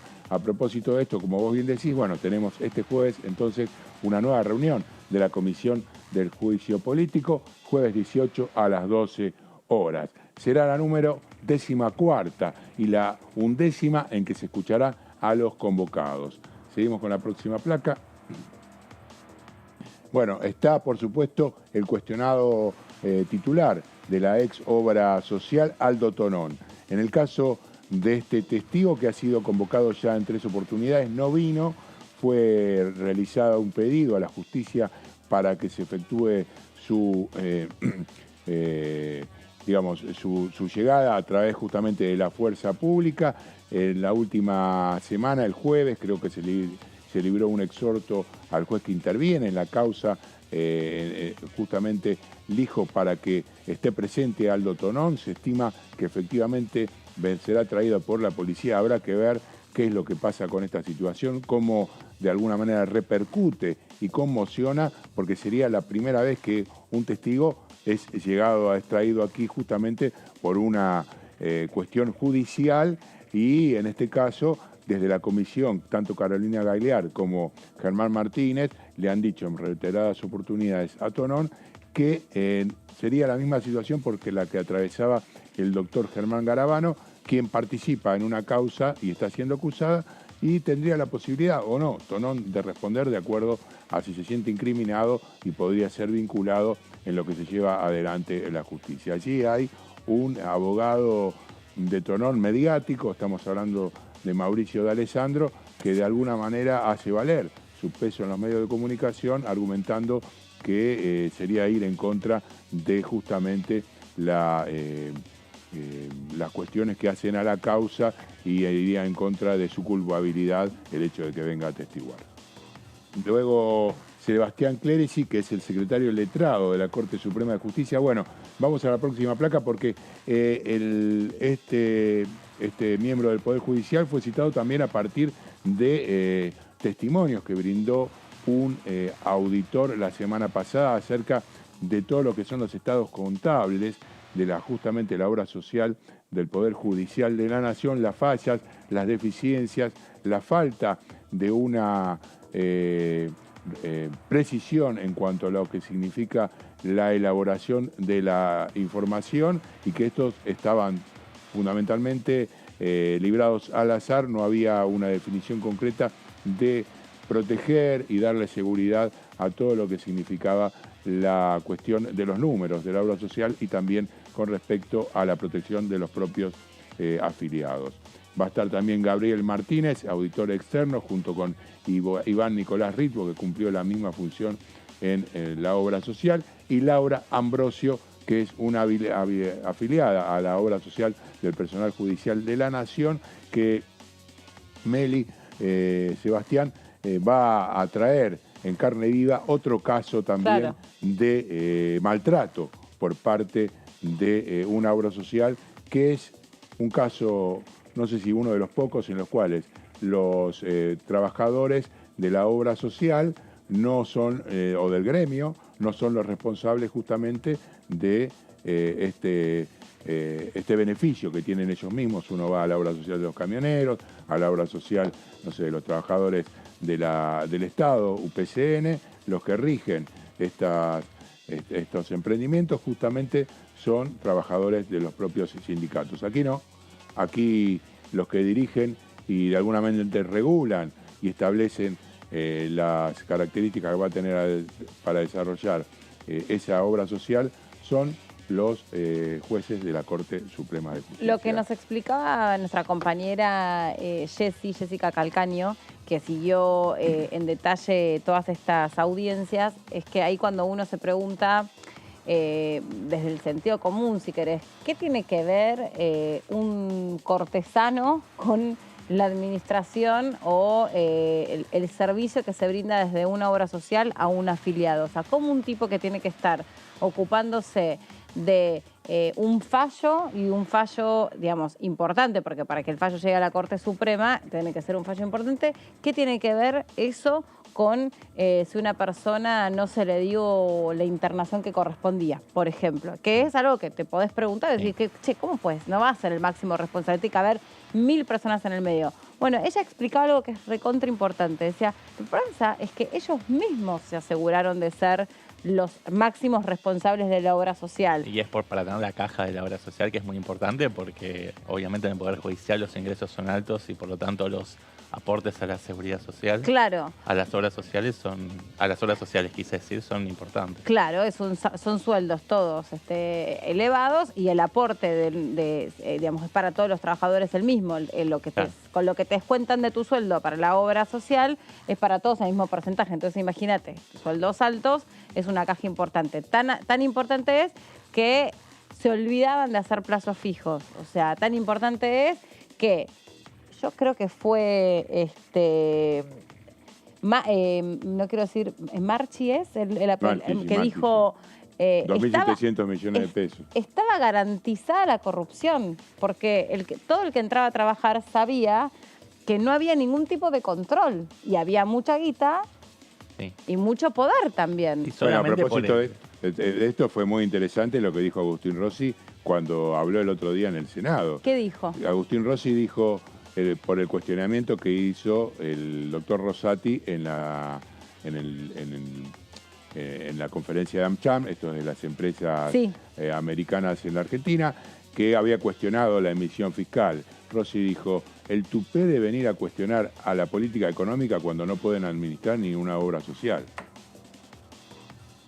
O sea, la verdad que cada día van saliendo más cosas a la luz, y por eso además se prolonga el tratamiento de este tema, porque al surgir nuevas pruebas van agregando nuevas citaciones, y a partir de ello se extiende más a un tratamiento que en principio iban a ser solamente de 3 reuniones, ya va a ir por la 5ª.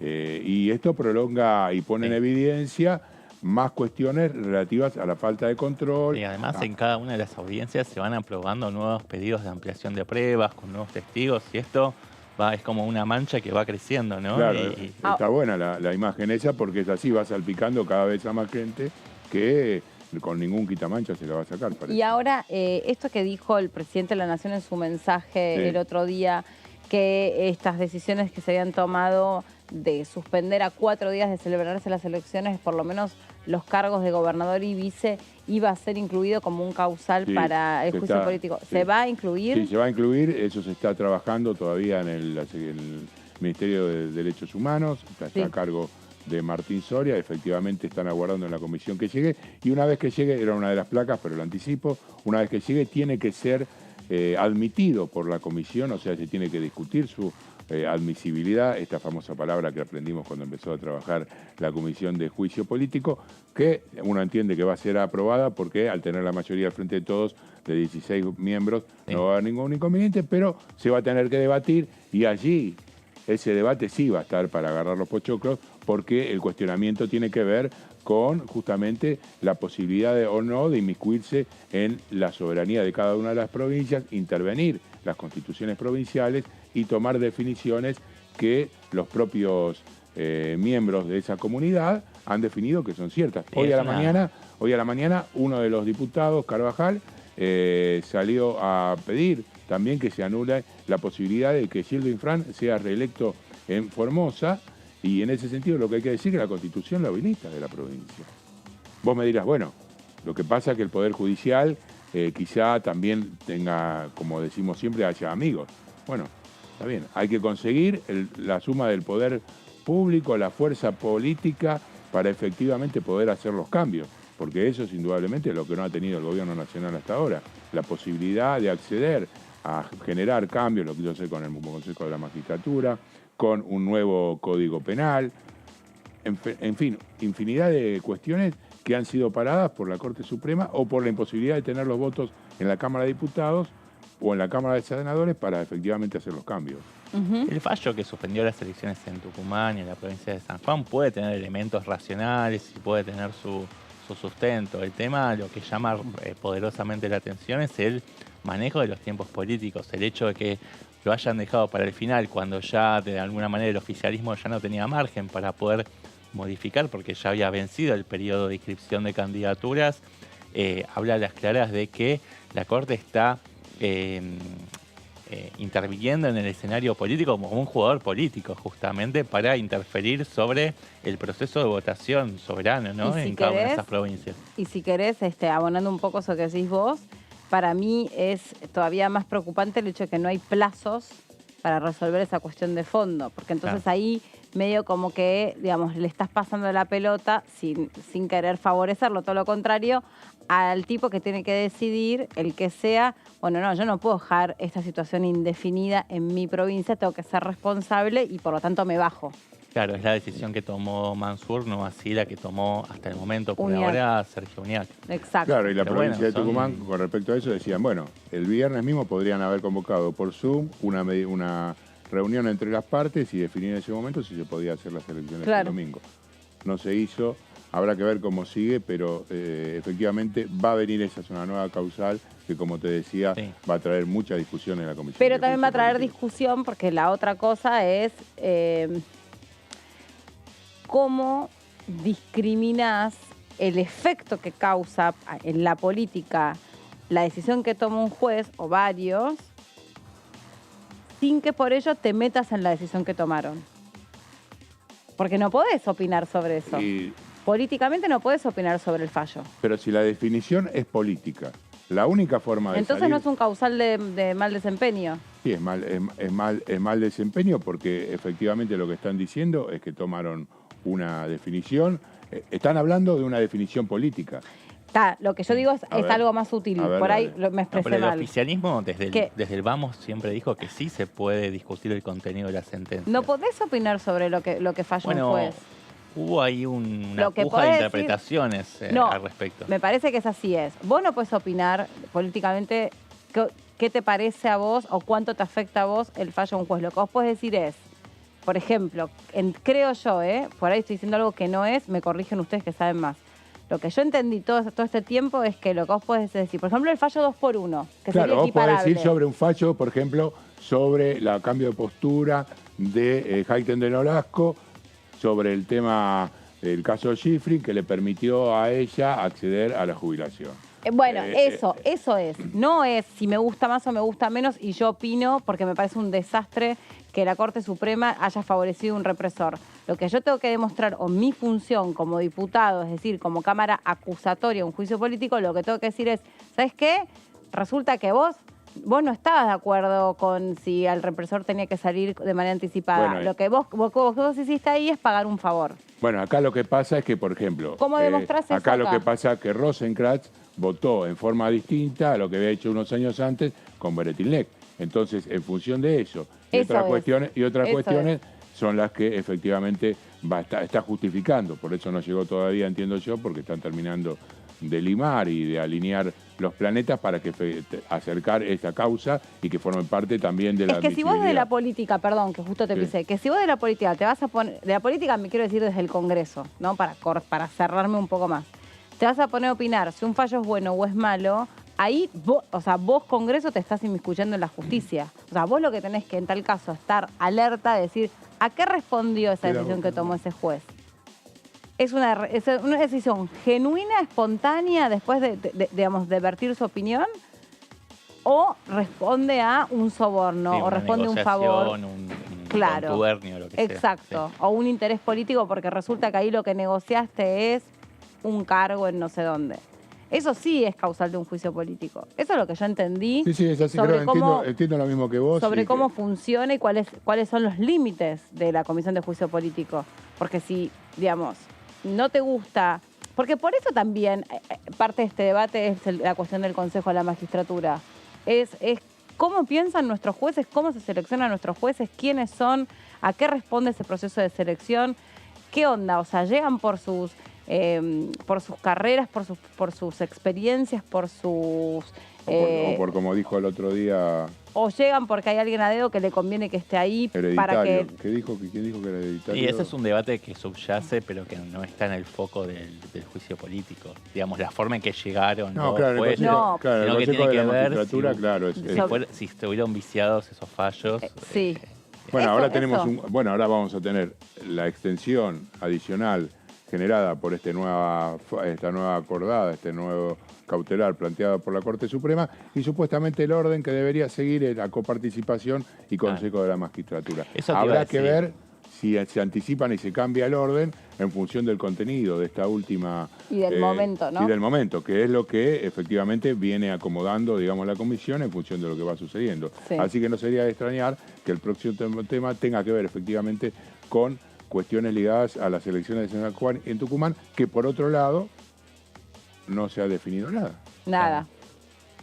Sí, pero sería interesante que se pueda poner en agenda ese tema ahora, que es cuando está en el centro de la escena, en el ojo de la tormenta. Claro. Es cierto eso. De todos modos, bueno, claro, hay tiempo. Fíjate que ya tuvimos 14 audiencias y se trabajaron solamente 2 causales, por un lado el 2x1 y ahora las irregularidades en la obra social, con lo cual si quieren ponerlo dentro de 3 meses, no es que va a terminar el proceso de juicio político, aparentemente es una agenda que el oficialismo quiere seguir desplegando a lo largo de este año electoral. Bueno, muchachos, nos vamos a nuestro próximo invitado.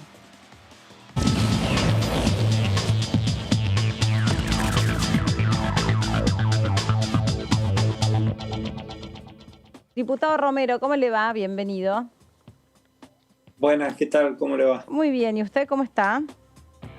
Muy bien. Bueno, me alegro. Bueno, estábamos hablando de distintos temas. Obviamente fue un fin de semana muy político, siguiendo de cerca las elecciones, pero también preguntándonos si esta decisión de la Corte Suprema sobre la provincia de San Juan y Tucumán va a ser incorporado próximamente a la Comisión de Juicio Político. ¿Usted sabe algo sobre eso?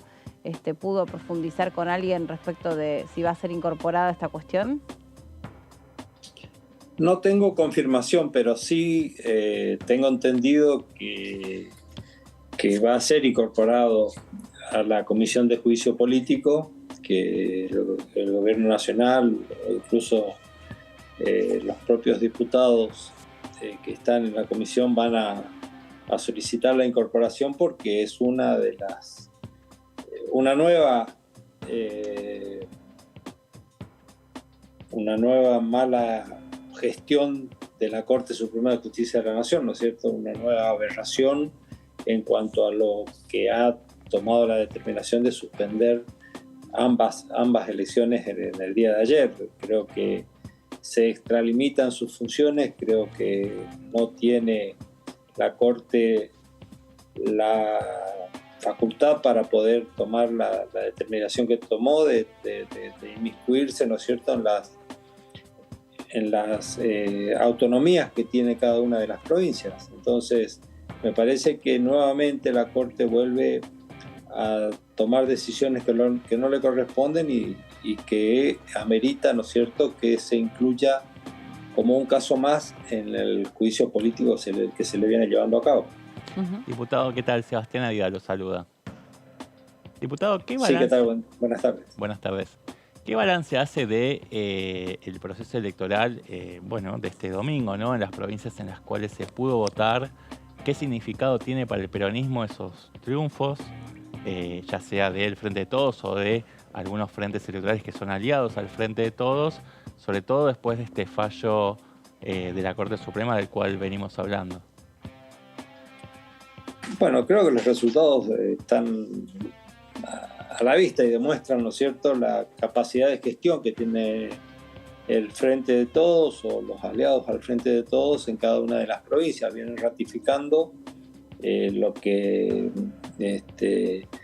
ya el domingo pasado ha ocurrido con las otras 3. Sí, se nos congeló el diputado Romero. Ahora vamos a recuperar. Ahí tenemos un problemita. Siempre tenemos algún problemita. Siempre, la siempre energía eléctrica.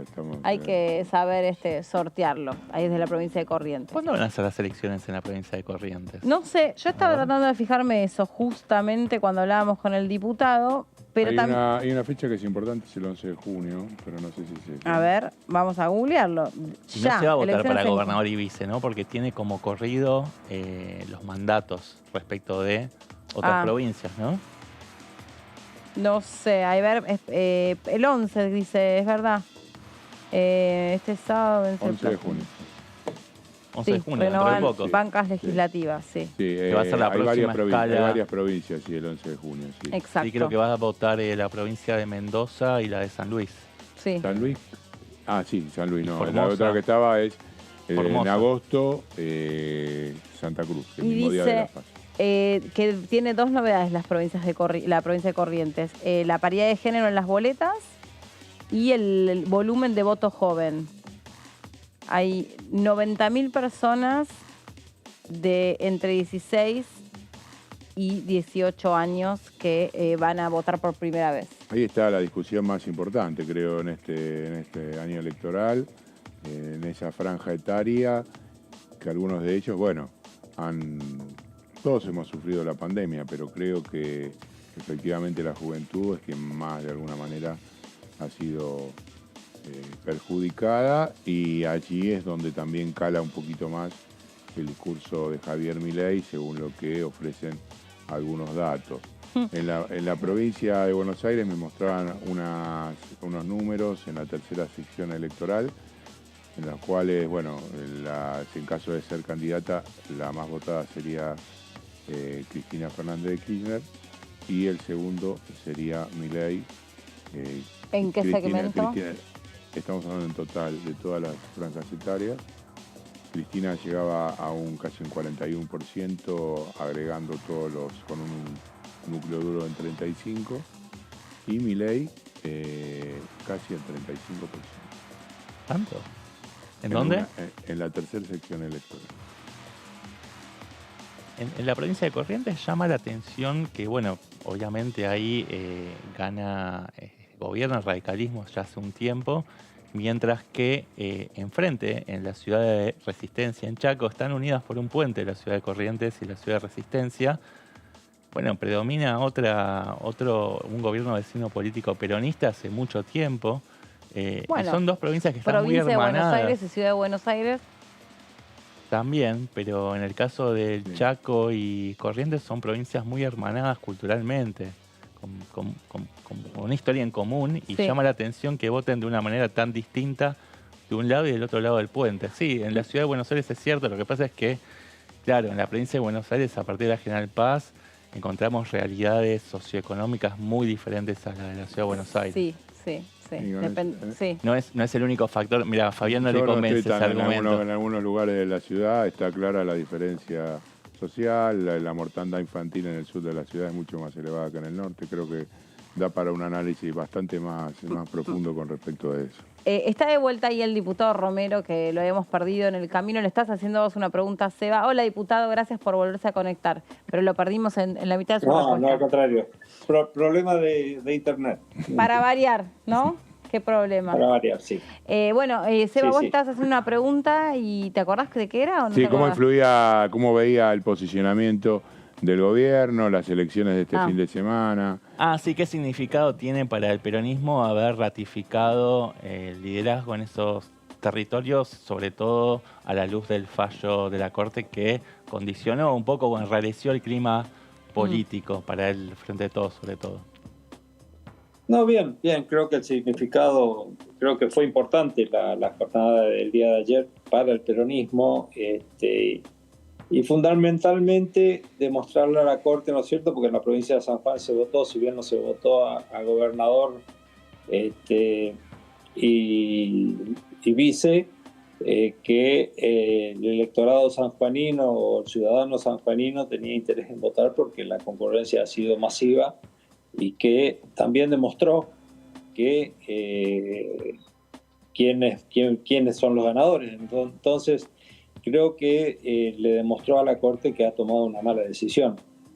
Y con respecto al resto de las provincias, creo que ha sido una jornada democrática, muy positiva, que el pueblo se ha manifestado, que vuelve, que tiene interés en votar. Eso de que por ahí muchos dicen el que se vayan todos, en las provincias no está demostrando eso, porque la gente va a votar, vota por votar y ratifica, ¿no es cierto?, lo realizado por cada una de las gestiones que se vienen llevando a cabo en cada una de las provincias.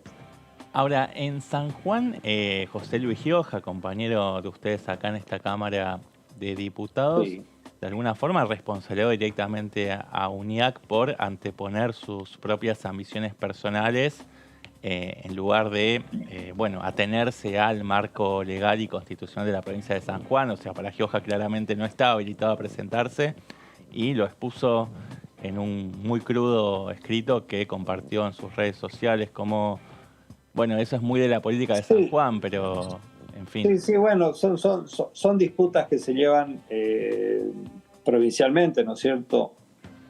Yo desconozco porque la verdad que no tengo muy en claro si estaba habilitado o no estaba habilitado UNIAC para votar, porque no conozco en profundidad la constitución de la provincia de San Juan. Ahora, lo que a mí me hace ruido y lo que me parece mal de la decisión de la Corte Suprema de Justicia de la Nación es que 4 días antes, teniendo con mucho tiempo de antelación el caso para resolver, que 4 días antes resuelva la suspensión de las elecciones.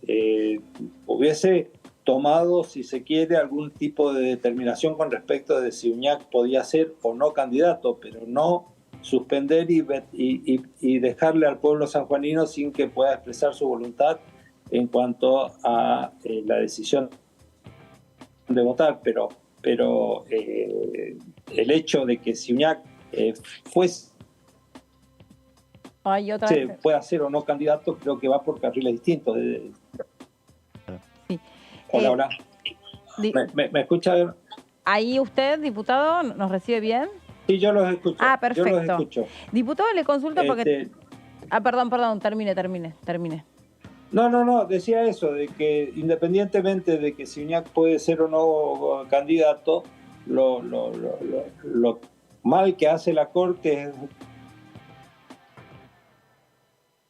Qué lástima, lo escuchamos de forma intermitente, ¿no?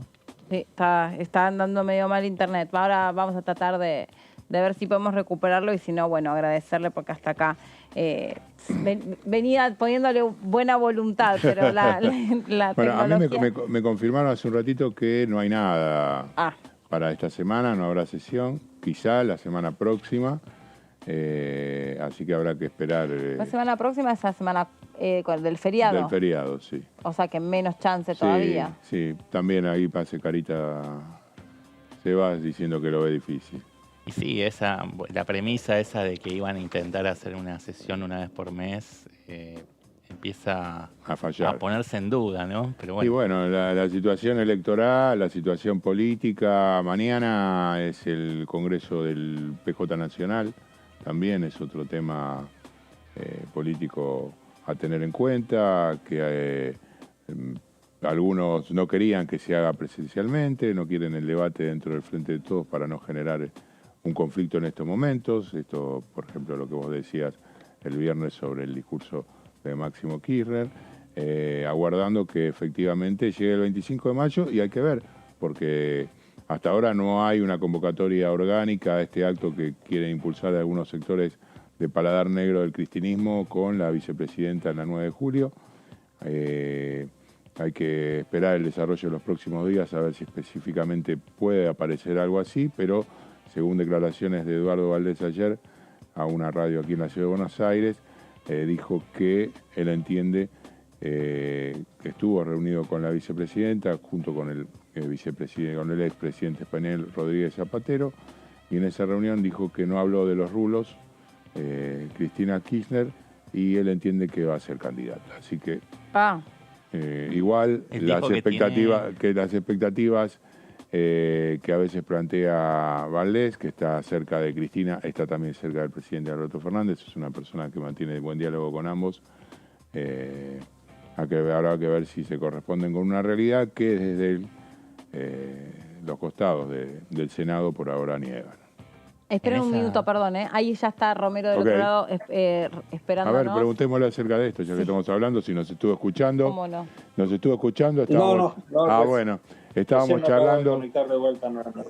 charlando acerca de la interna del Frente de Todos, el Congreso del PJ mañana y las expectativas frente a la posible presencia de la vicepresidenta Cristina Fernández de Kirchner el próximo 25 de mayo en una nueva celebración, 20 años de la asunción de Néstor Kirchner. ¿Cuál es su postura con respecto a estos temas? Diputado Fabián Waldman lo saluda. Buenas tardes.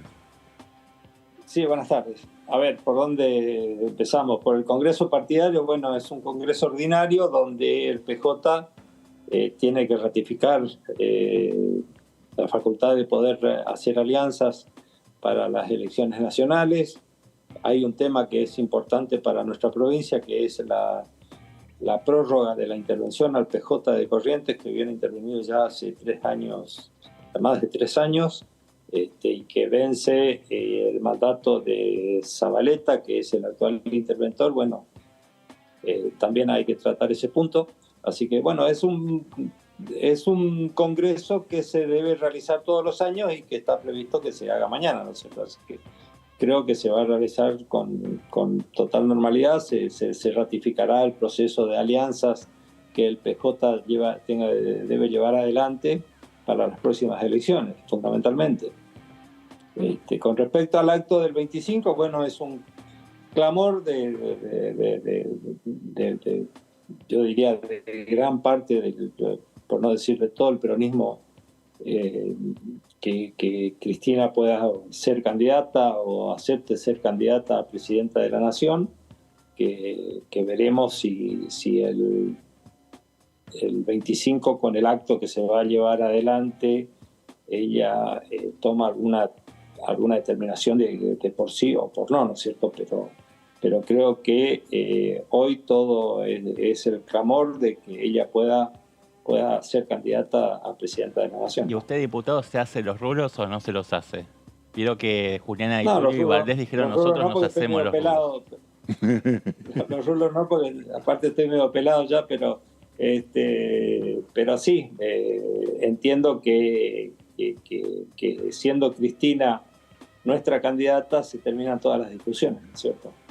En ese sentido, también Sergio Massa promueve la idea de que no haya una PASO, que haya un candidato de consenso, sea Cristina, sea... Tal vez esté insinuando que él también podría...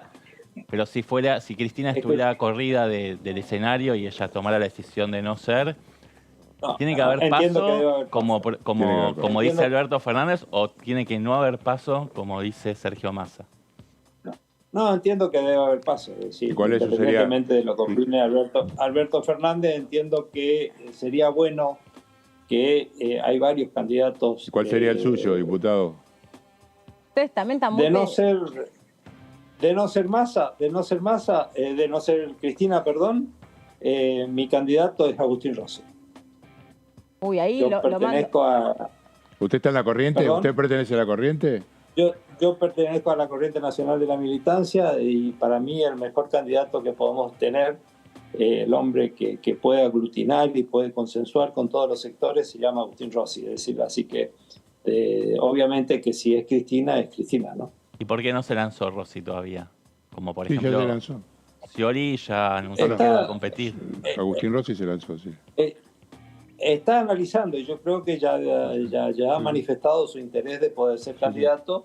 Obviamente que para eso se tiene que dar una serie de condiciones, ¿no? Como que Cristina no sea candidata.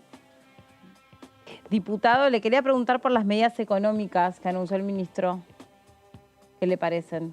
Bueno, son medidas que tienden sobre todo a mantener el valor de la moneda, es decir, de que contener el aumento del dólar, y que es uno de los factores fundamentales e importantes, ¿no es cierto?, para poder empezar a frenar la inflación, que es lo que tanto daño nos está haciendo, ¿no? Así que creo que son buenas, creo que y esperemos que den el resultado que se espera, ¿no? ¿Cuáles le parecen buenas y tendientes a eso? ¿Cuáles de las medidas? El tema del incremento de las tasas, el tema de la posibilidad de que el mercado central actúe con mayor firmeza, son son temas que van alineados, ¿no es cierto? Uno a bajar a contener el precio del dólar, y segundo, lo otro a tratar de evitar de que los precios puedan seguir subiendo por abusos que existen en ciertos sectores de la economía con los incrementos del precio de los alimentos fundamentalmente. Bien. Gracias, diputado Romero, por este contacto con nosotros. No, al contrario, les agradezco a ustedes. Hasta luego. Hasta luego. Bueno, la tercera fue la vencida porque lo intentamos 3 veces y se nos cortaba. Bueno, ya se está preparando ahí Lu Pecker para charlar con nosotros.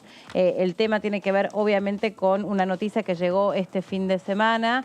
Lo resumo brevemente, pero la Lu lo va a explicar, con la decisión que toma la justicia brasileña sobre la situación de Juan D'Artés, que es absuelto, también teniendo en cuenta cómo era y qué decía la ley en el momento en el que sucedió el delito, porque el hecho sucedió. Lo que pasa es que en ese momento la ley lo interpreta de una manera determinada a la luz de lo que habría hecho ese mismo tribunal si ese delito hubiera sucedido, por ejemplo, 60 días antes. Después del 2010, exactamente. Bueno, Lu, bienvenida, ¿cómo estás? Hola, Meli, ¿cómo estás? Muy bien, ¿y vos? Bien.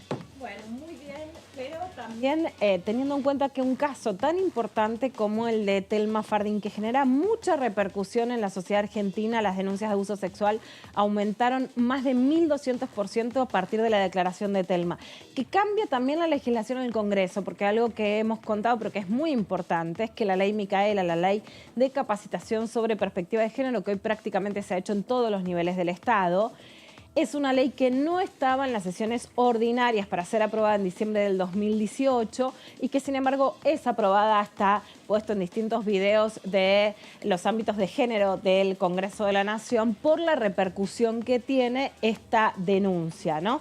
También es importante en el caso que hemos contado de Agustina Poch, que fue víctima de violencia sexual dentro del Congreso de la Nación y que cuenta su caso y lo hace público a partir de la declaración de Thelma con un diputado, que ahora ya no está en la Cámara, mandato cumplido, José Orellana, condenado a 3 años de prisión. Un dato importante, también en primera instancia, en ese caso había sido considerado absuelto y después en segunda instancia condenado a 3 años de prisión, un exdiputado, ¿no? Como para que pongamos el primer marco sobre la importancia del caso de Thelma Fardín. Y lo que es muy importante, como vos decías, es que fue absuelto en primera instancia por un tribunal brasileño, por un juez suplente, que no es el que llevó a cabo todo el proceso judicial ni el que la escuchó a Thelma y a las otras testigos, que además de ser testigos, cuentan, como Anita Co, Calu Rivero, Dignity, sus propias situaciones con el imputado que es Juan D'Artés, ¿no? ¿Ellas fueron incorporadas como testigos? Claro. Mira. Fueron incorporadas como testigos. Anita Co declara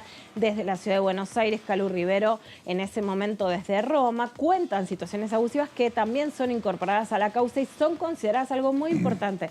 Son consideradas probadas en el juicio también como situaciones que podríamos decir claramente abusivas. En el expediente es probado el abuso sexual. Lo que se considera, y acá es importante mostrar cómo han cambiado las leyes, se considera que no está aprobado el acceso carnal. Acceso carnal era una frase que también existía en la legislación argentina, esta frase que obviamente es horrible, porque hoy ninguna mujer sentiría que es un pedazo de carne, ¿no? Y que lo que le hacen o no es si entran o no en su cuerpo. Esta frase fue desterrada, sí.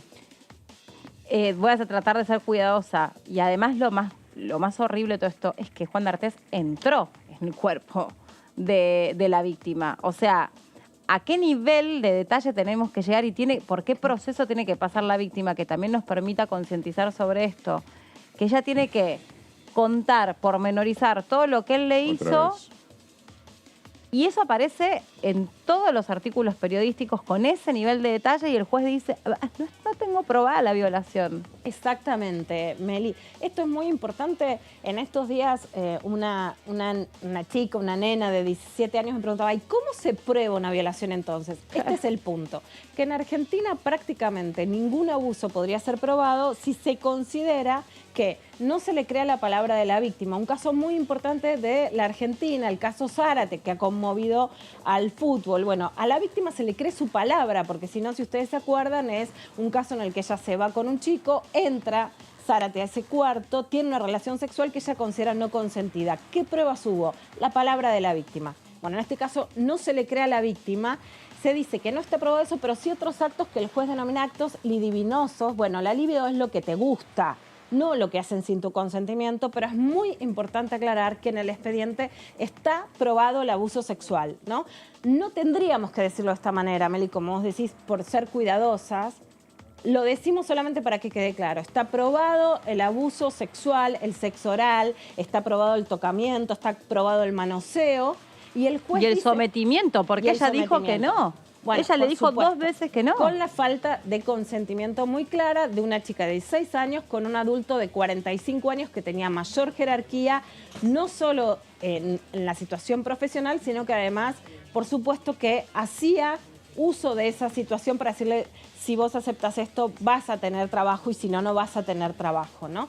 Es muy importante que se entienda que no solamente ella tenía 16 años en ese momento, sino que el juez, ella llega a contar una situación de incomodidad y hay algunas fotos que la muestran a Telma en la época de Patito Feo y que una mira esas fotos y te queda claro que cómo iba a contar esa nena a 2 amigas que son testigos de la causa, digamos, 2 hermanas mellizas que declaran también como testigo. El juez dice que por qué no les contó en ese momento que hubo penetración. Bueno, ¿qué chica de 16 años que acaba de vivir una situación de ese nivel de abuso le contaría a sus amigas con ese nivel de detalle lo que acaba de sufrir con alguien que además se fue de Nicaragua diciéndole, si vos estás conmigo no te va a faltar el trabajo? Por lo tanto, si no estás conmigo te va a faltar el trabajo, ¿no?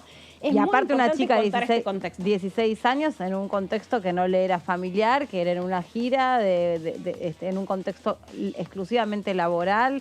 Digo, todo eso también incide en la cabecita de una nena, por más que después se quiera opinar si estaba sexualizada, no estaba sexualizada, pavadas, demoras para ocuparnos de lo importante. A Telma Fardín la abusaron y la ley en ese momento no le resultó suficiente como para hacer justicia. La verdad es esa. Meli, vos decís a Telma Fardín la abusaron. Hoy eso está probado en el expediente. A Telma Fardín la abusaron, está probado en el expediente. ¿Qué dice el juez? Que no puede dar por probada el acceso carnal, o sea, la penetración, y que por eso no hay condena de violación agravada. Pero también, ¿qué dice? Y acá es importante, ¿qué pasa con la legislación en Argentina, en Brasil, en España y en todo el mundo? Él dice que esto sucede a finales del 2009. En Brasil cambia la ley en el 2010. Entonces, estaba muy bien acá la acotación. Por unos pocos días, él dice, mira, si te hubieran violado después, esto entraba en otra ley, pero por estos días la ley cambia y entonces no se puede juzgar por una ley posterior al hecho, ¿no? En este sentido, lo que es importante decir es que todas las leyes cambiaron, como lo venimos contando en todas partes del mundo, justamente para darle más tiempo a las víctimas de contar lo que les sucedió, ¿no? En la Argentina cambia con la ley Piazza en el 2011. Toma un poco de agua que te vas a morir, Lu. No, claro, no tenemos muchos minutos, esa era mi seña que te estaba tratando de decir, no tenemos muchos minutos porque estamos sobre el final del programa, pero toma agua y estás haciendo una comparación respecto de lo que modifica la ley Piazza sobre este tipo de delitos. Exactamente. ¿Cuál es la ¿En situación qué año actual? se da? En el 2011, cuando se modifica y se aprueba en el Congreso de la Nación la ley de respeto a los tiempos de la víctima. En el 2015. En España también se acaba de modificar el año pasado la ley de sí o sí, que es para tener en cuenta el consentimiento. ¿Qué hacen los jueces? Dejan a los violadores en libertad como para decir, si ustedes cambian las leyes para darle más tiempo a las víctimas para denunciar o para cambiar lo que se considera la concepción de abuso, porque justamente eso pasa después de un hecho del 2018 de una violación masiva que se llamó el grupo La Manada. La Jauría, sí. Que La Jauría es la obra de teatro. La Manada, sí. Qué buenísima. Claro, Meli, que hay un gran repudio y una gran movilización porque el juez dice fue abuso pero no fue violación, ¿no? Les encanta entrar en ese momento tan macabro de un hecho sexual no consentido que siempre debe ser condenado. Y algo muy importante también, el juez incluso podría haber considerado prescripta la acción penal, o sea, la pena privativa de la libertad, pero no los hechos. Es muy difícil, muy improbable que no solo el Tribunal Superior de Justicia de Brasil, sino este caso va a llegar a la Corte Interamericana de Derechos Humanos, que tiene otra concepción sobre la violencia sexual, que esto sea ratificado. Ahora, el problema es que hoy el ensañamiento mediático o el ensañamiento de redes sociales puede llegar a destruir una víctima que lo que se quiere es disciplinarla para que otras mujeres y otros varones no denuncien abuso sexual. Por eso es importante tener en cuenta tanto las leyes de Argentina como los cambios en las leyes para entender que el abuso sexual debe ser condenado y que está probado en este expediente. Aquí también fue importante la palabra de la terapeuta de Telma Fardín, cómo todo el tiempo pudo dar precisión de a qué nivel le había afectado este episodio. Digo, independientemente de lo que se resuelva en primera instancia, porque Telma dijo que va a apelar y va a llegar a las últimas consecuencias en todo esto, en esta conferencia de prensa, ya el daño está hecho.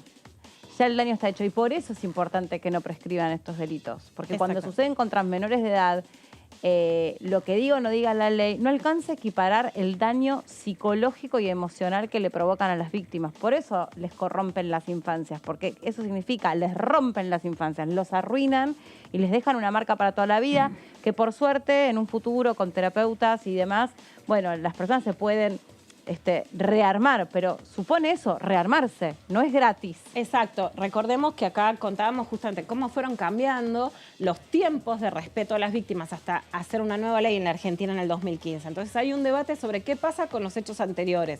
Ahora, no se puede creer que porque cambian las leyes, si vos justo el juez considera prescripto algo, la prescripción no es más importante que el abuso en sí mismo, ¿no? Esto es algo muy importante. Claro. Hay muchos proyectos, pero el central es el de Mónica Macha para que los delitos sexuales sean considerados imprescriptibles. Y te contaba que hay más de 15 casos en la Corte Suprema para que tome una decisión sobre este tema, en donde puede decir no prescriben y hay acción penal, en donde puede decir prescriben y no se puede hacer nada, y en donde puede decir prescriben, pero que se sepa la verdad en juicios de la verdad o que pueda haber otro tipo de reparaciones, ¿no? Entonces es importante saber esto. Y también que hay amenazas y amedrentamientos, ¿no? En el caso de Telma, en el caso mío también como periodista, que es importante, porque no estamos hablando de que podamos esperar 2 o 4 años a que finalmente haya un fallo definitivo del Tribunal Superior de Brasil o de la Corte Interamericana que diga sí, esto es violencia sexual, sino que en el medio estas amenazas pueden poner en riesgo